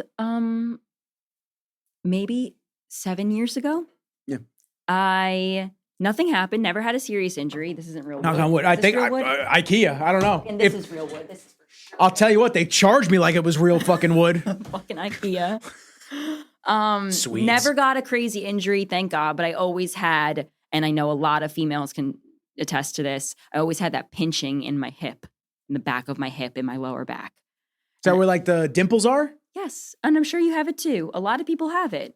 So I always got that, and it like just hindered so many leg days for me. I can't do an RDL. I can't do a good morning. Can't do a sumo squat. Anything where I'm overly externally rotated of my legs, I cannot do. It fucking hurts. It's excruciating some days. So I did some research, and I talked to a couple of people at the gym, and I was recommended to my myofascial release therapist, who I've been going to for forever now. And she helped me so much. And I just started was going to her for maybe 4 years before I realized this is something that's more important that more people need to know about. And when I decided to educate myself some more on it, I went on a seminar in Sedona with her. And it was something like I've never experienced in my entire life. I was like, this is what's in here. This is what's inside our bodies. Like, not only is it just the mechanical, like structural shit, but there's like energy that needs to fucking get out that's stuck in a lot of people. This is why people have anger issues. This is why people have PTSD. This is why a lot of people, like bipolar is a little bit more chemical, but this is why a lot of people are like this, is because it's trauma being stored in your body. And I went there thinking that we're going to learn all about the biomechanics of the body, and I'm going to be able to learn how to fix people structurally. And yes, we learned that, but we also learned about the energy that's inside the body and how you can't heal and fix the structural shit until that stuff gets out. So that blew my mind. And as soon as that seminar was over, I was like, I need to do this in some capacity. It doesn't need to be full-time, but it needs to be integrated into my training process with my clients. Not all of them, because not everyone is receptive to the work.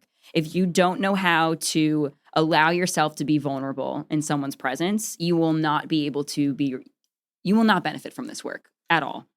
So learning how to be vulnerable is something I had to learn how to do, because as a coach and a businesswoman, I step into my masculinity a lot. I'm in it pretty much all day. So having to tap into my feminine energy to tap into the vulnerability is something I had to really work on. So that took me years to do. I finally started feeling that like emotional release for myself. All the stuff I saw at this seminar, I now was experiencing myself away from the seminar on my one-on-ones with my therapist. And it blew my fucking mind that this shit's inside me too. I thought I was fine. I never went through anything traumatic in life. Like, you don't think. Like, something traumatic could be you texting and then swerving into oncoming traffic really fast and being like, fuck, that's trauma. That was a little traumatic event for you. It's something as simple as that. It doesn't need to be like, oh, I got raped. There's different levels to this shit. But after I had my own emotional experience, I'm like, this is actually something that I need to do more than ever now. So I went back and I took 2 more seminars, and now I do it on my clients. It's not something that I would ever go full-time with because, again, it's an energy exchange, and I want to be very picky with who I do this work with. Hopefully I had good energy when you worked out my leg. Please, you have great energy. I wouldn't fucking be here if you didn't. Thank you. But I'm very picky with who I do it on. Like, I need to be comfortable with the person. I need to understand their background a little bit. And they need to come in good spirits. So I will go into depth more about this, but basically the fascia is a spider web and it runs throughout your whole body. I know I kind of briefed you on this a little bit, so this is for the podcast listeners, but it is the whole entire thing of your being. So I like to use the chest. I like to use the hips as examples because they're pretty common places that people have issues. So if you're a female, going back to that pinching that you have in the back, in the lower back area, it's usually because your hips are misaligned. So my right side's always the sides that's giving me the issue. It's usually because my right side is rotate up and forward. So it's pulling me, I don't know, you probably can't see on this thing, but it's pulling me forward so that I'm walking around with like a Daffy Duck butt.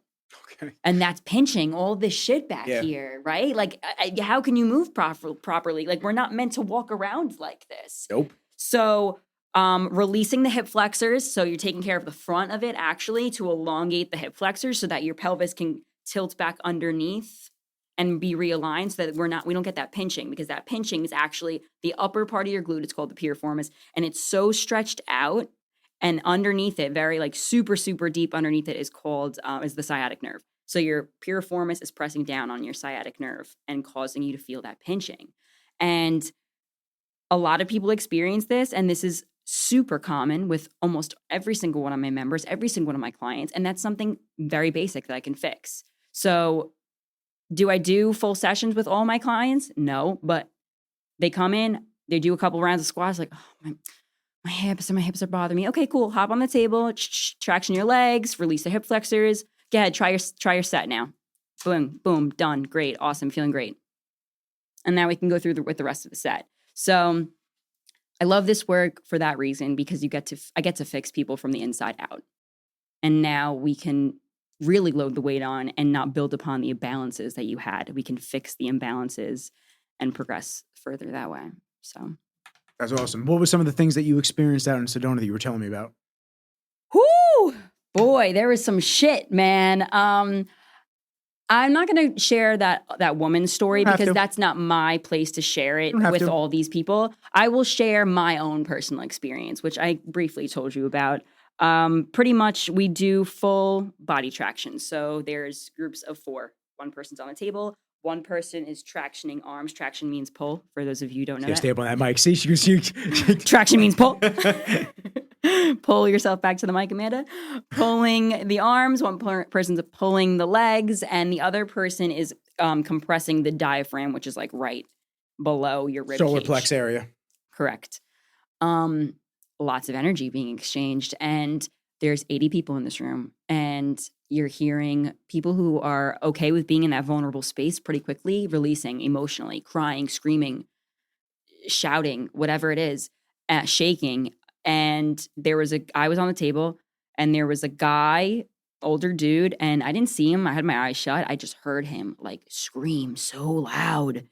And immediately it triggered me back to when I was a kid in my room and my dad yelling at me and telling me I was punished and closing the door. And I just ended up like flipping over off the table. I'm on the floor, slamming on the floor, screaming, no, let me out. What? Crazy. Like, where the fuck Yeah. did this come from? Left field. Completely left field. And that's where I had like my first emotional release. And I'm like, yo, I need to do this. Like, this is crazy because you're fully conscious. You're not unconscious when this is happening.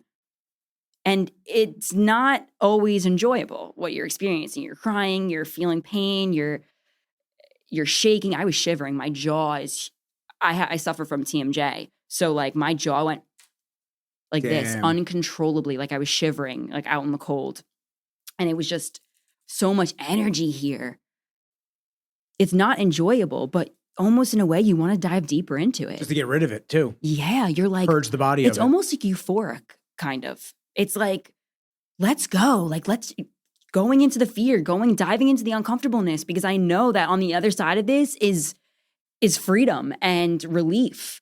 And you just let yourself go because, again, it's this weird euphoric feeling and you just want to stay in it for a while until you get out and you feel so light. There's no other way to explain it other than light. Like your body doesn't feel heavy and you won't understand what that means until you go through a seminar or a session, a really intense session, how light your body feels and how much shit we carry with us from day to day. It's nuts. It really is. But just a little taste. How long did it last?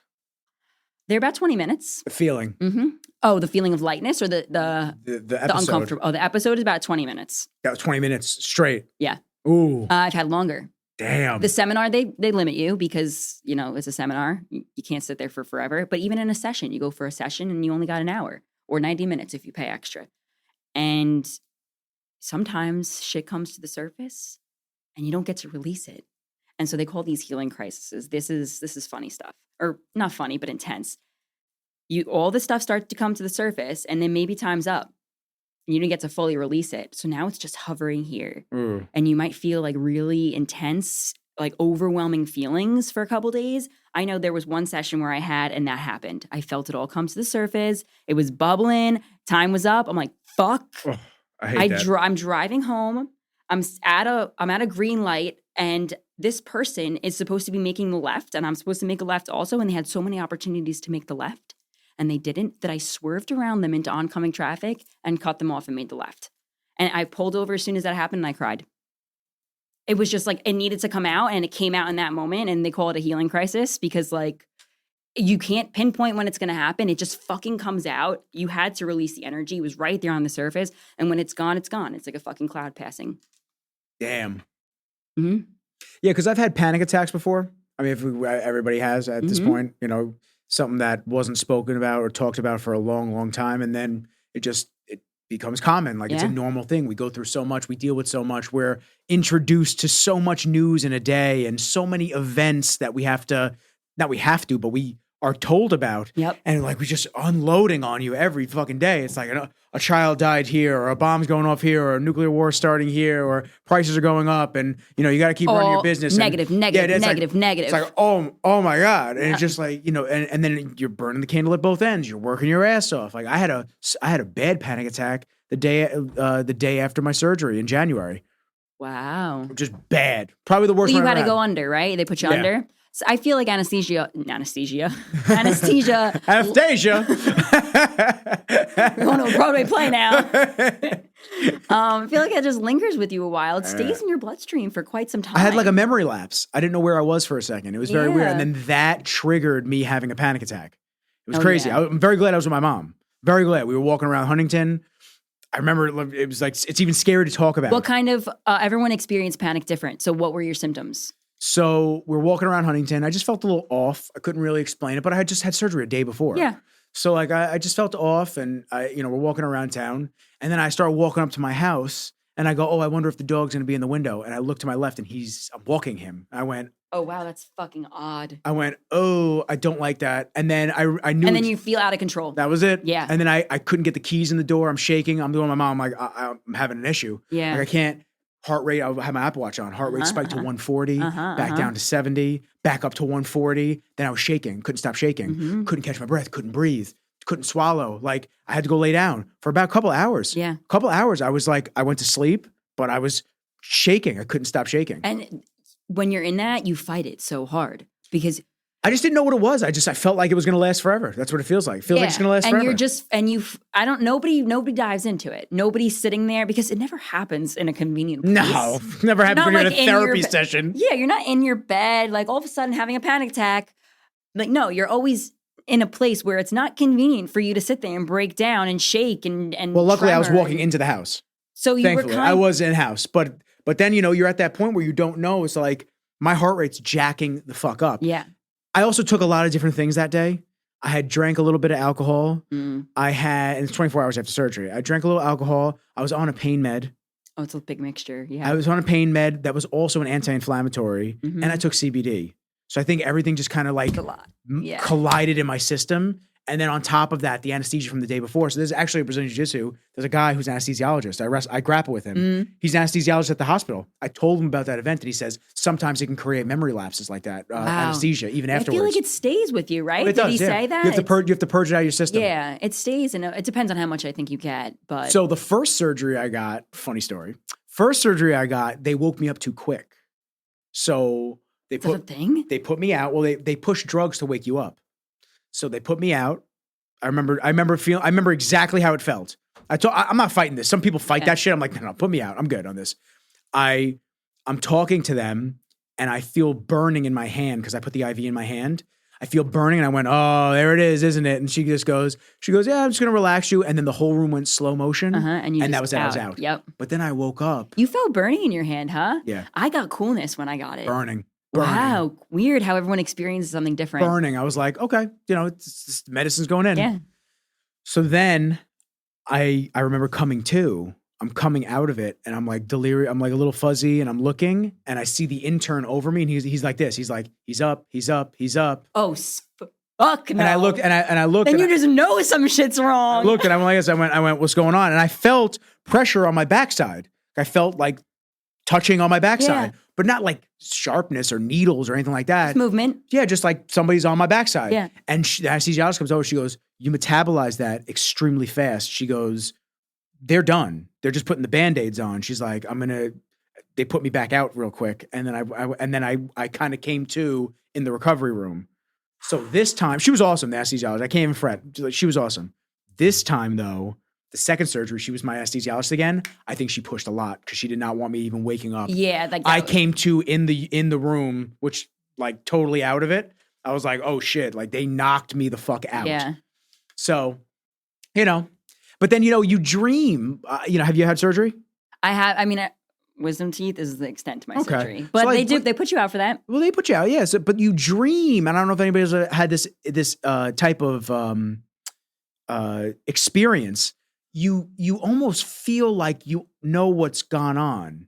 Like there's something in me that knows that I was getting worked on my booty. Like I know it. Not that I feel it, but you can almost kind of like feel it.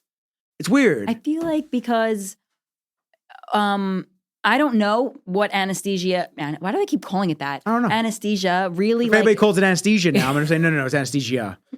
Okay, get it right. I don't know what. Get it right, nerd. Like, get it right and fucking leave. I think that your brain is still sending. Like your body's still sending your brain signals. Oh, it still is, yeah. It's not like you're actually asleep. Like when you're going to sleep, your brain slows down. Your nervous system decompresses and slows down. You don't send signals as much to your brain. I feel like you're not actually sleeping with that. So your nervous system's probably still firing. That's my thought process on it. Which it is. No, it is still firing. It blocks signals in the nervous system. It blocks it. During a general anesthetic, medicines are used to send you to sleep so you're unaware of surgery and do not move or feel pain while it's carried out.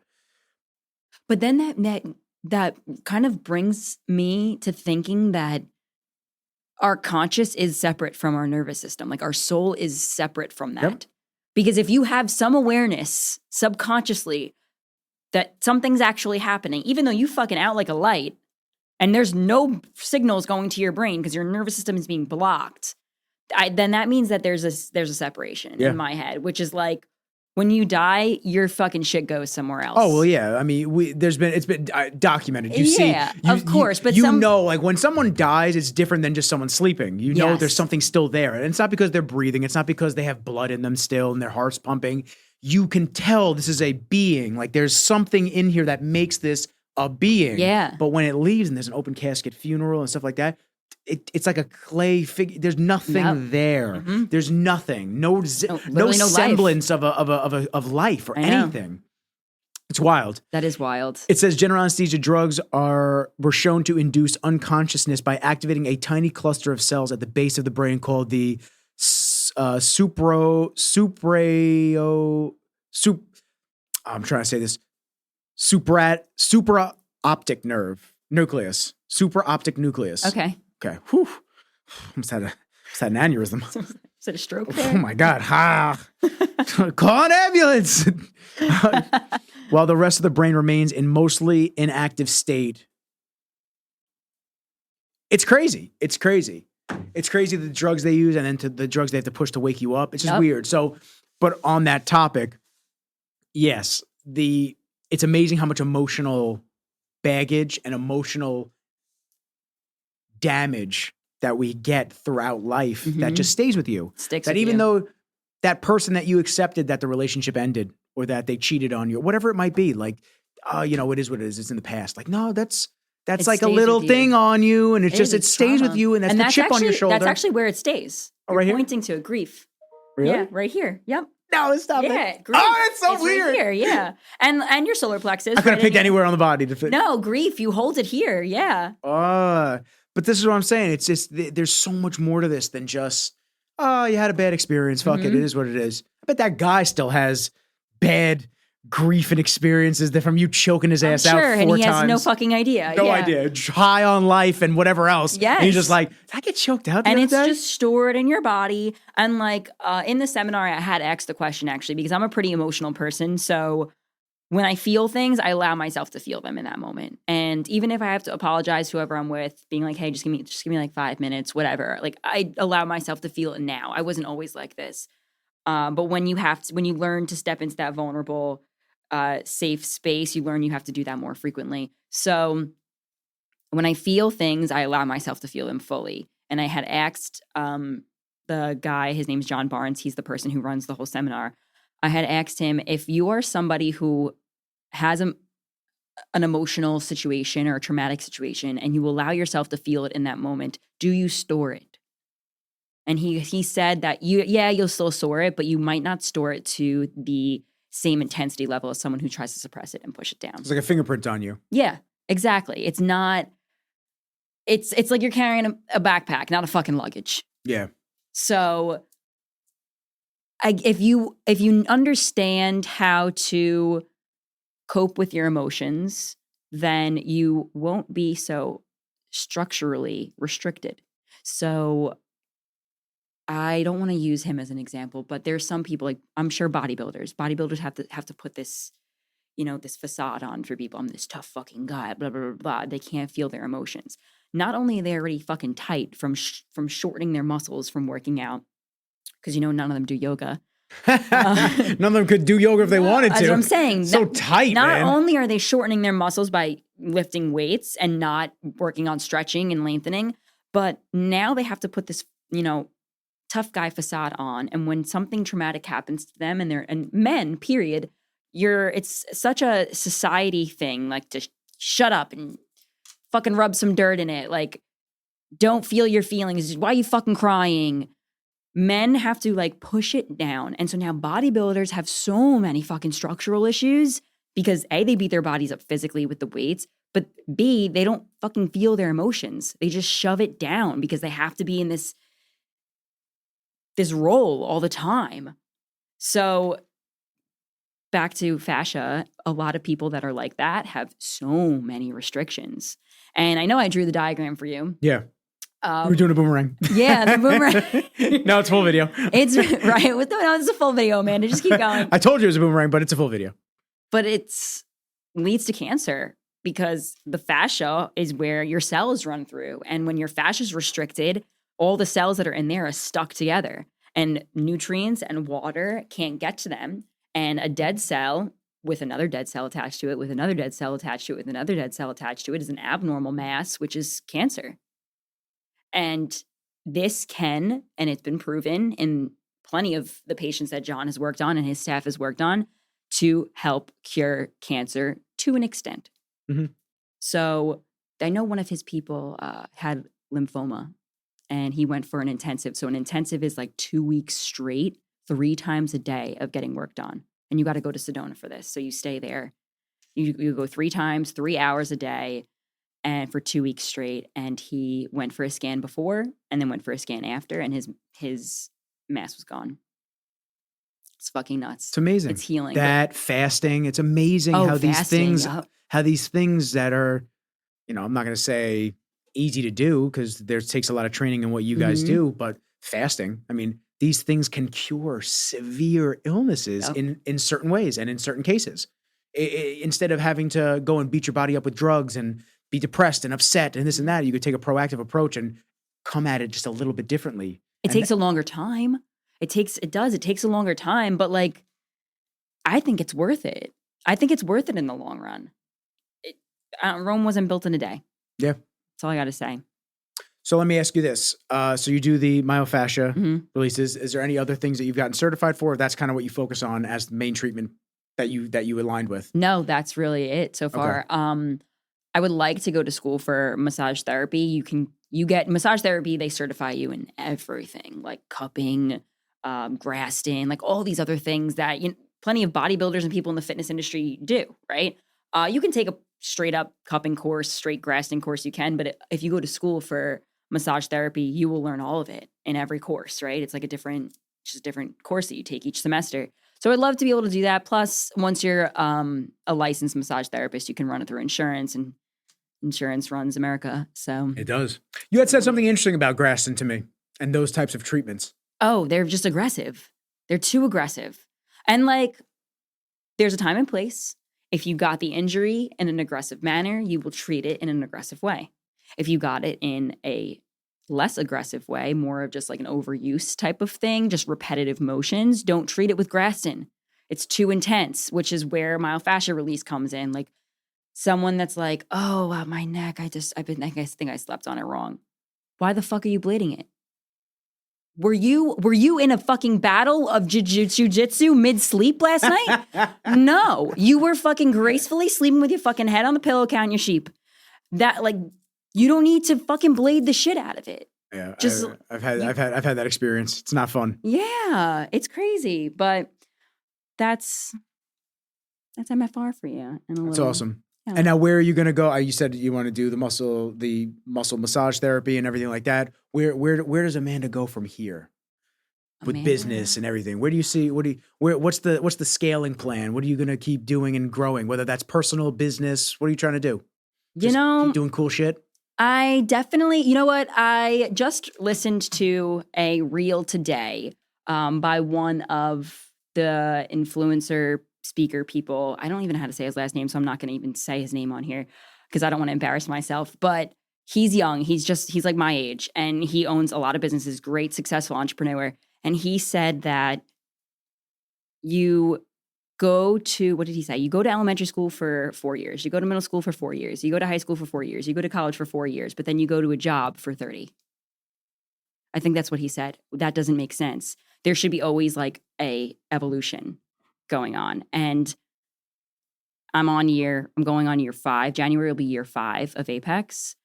Not saying that I'm going to leave Apex in the dust, but it's time for me to venture into something else.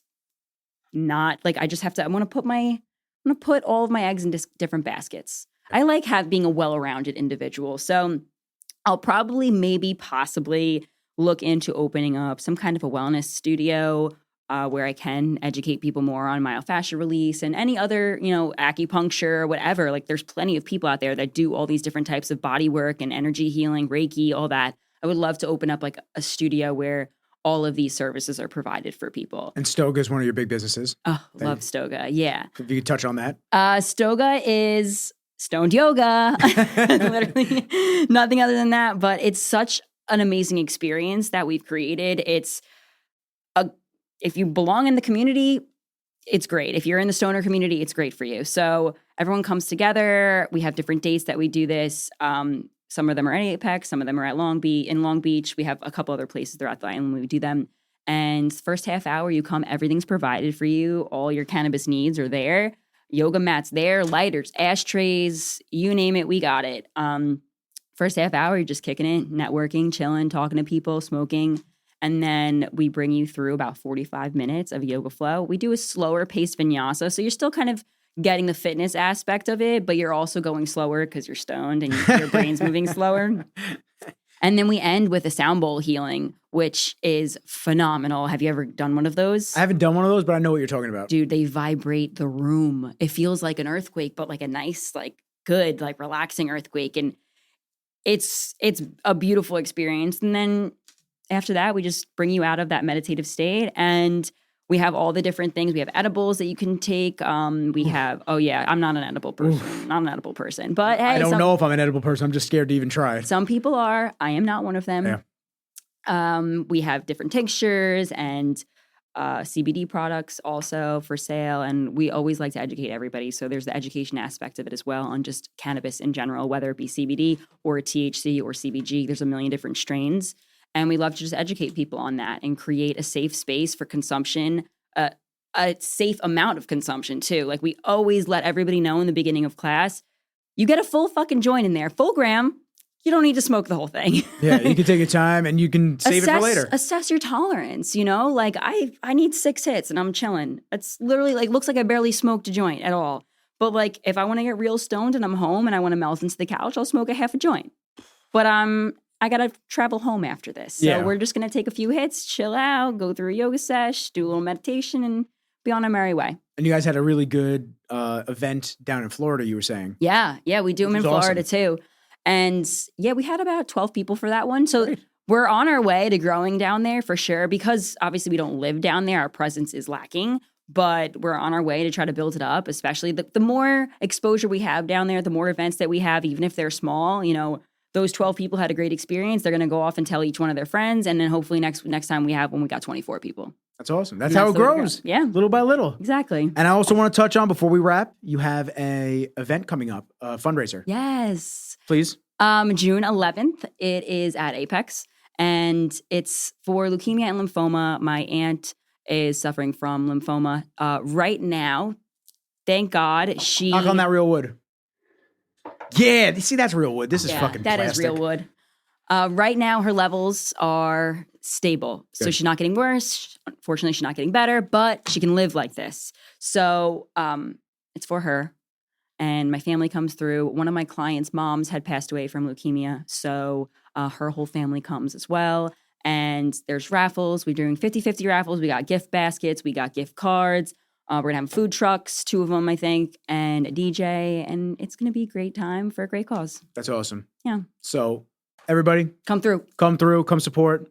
Come show the love, and show the love on Amanda's page. Yes. How can they touch base if they want training, Stoga, Myofascial, everything? Just how can they get in touch with you? Just, you know what? Just DM me on Instagram or shoot me an email at Amanda Arrigo, ARRIGO on Instagram. I don't have a TikTok or anything, so don't try to find me on that. Trying to convince her to get one. Fuck China. Which I know I've said that. My God, it's crazy in here. Fuck China. She's like, ha! Way to go out. Yeah, right? Oh my God. Slap my mic and leave. Fuck you. No, really, no. Just Instagram at Amanda Arrigo, or at Stoga_US, or at Apex Fitness LI. Email address. Oh, email, amandarigofit@gmail.com. Boom. That's it. I want to thank you for coming down. I want to thank you for having me. This Had was a so blast. much fun. It was long overdue. We've been saying it for a couple of years. Really We've been saying was. it. So you're awesome. I love seeing the progression and the growth and just everything that you're doing. You too. I'm fucking proud of you. Thank you you. look great. Thank you. I'm trying little by little. We're getting there. You look great. We're getting there. I gotta go. You have the right angle. I know for it's a good angle. too. I gotta hit European wax so nobody judge my little weird hairs I got. I don't even know what the hell is going on. The hairs grow here, but they don't grow on my back. I don't understand what's going on. I look like Teen Wolf. It's craziness. Teen Wolf. I was like, I'm getting hairy on my arms. Like, why is his arm so hairy? The backs of his arms. It's Not even part of getting older. It's just it's weird. It's just like old people start getting hairs on their ears and shit. it's dumb. I get a couple of the little friendly ones that come out the corner of the nose, and I go, "What are you doing?" yeah, but those are good. They filter out the germs. No, I go to European Wax. I get them ripped out. All of them? Oh hell yeah! You're gonna die. I'm gonna be all right. I was told I was gonna die during COVID too. I'm still kicking it. I'm still here, baby. Woo! Living life. Oh my God. But seriously, thank you so much for taking the Thank time. you. I know this isn't around the corner for you, so It's all right. I loved it. It was a great time. good. Appreciate And everybody hit her up. Make sure to check out all of her events page. Go fucking rehab yourself. Stop being all stiff and dumb. Yeah, let me fix you. Let me fix you. So what? You have a cry with her. She's dope. She got Have a cry with me. Let's lion fucking mane cry. hair. What more Oh, can you yeah. ask for? I've been playing with this too much. I'm so sorry. Nah, don't worry about it. We're good. mess. We're good. But the people outside though that have been getting the hurricane, the gale force winds from every whip of hair, they'll be upset about it. Once again, thank you. And everybody listening, on that note, peace.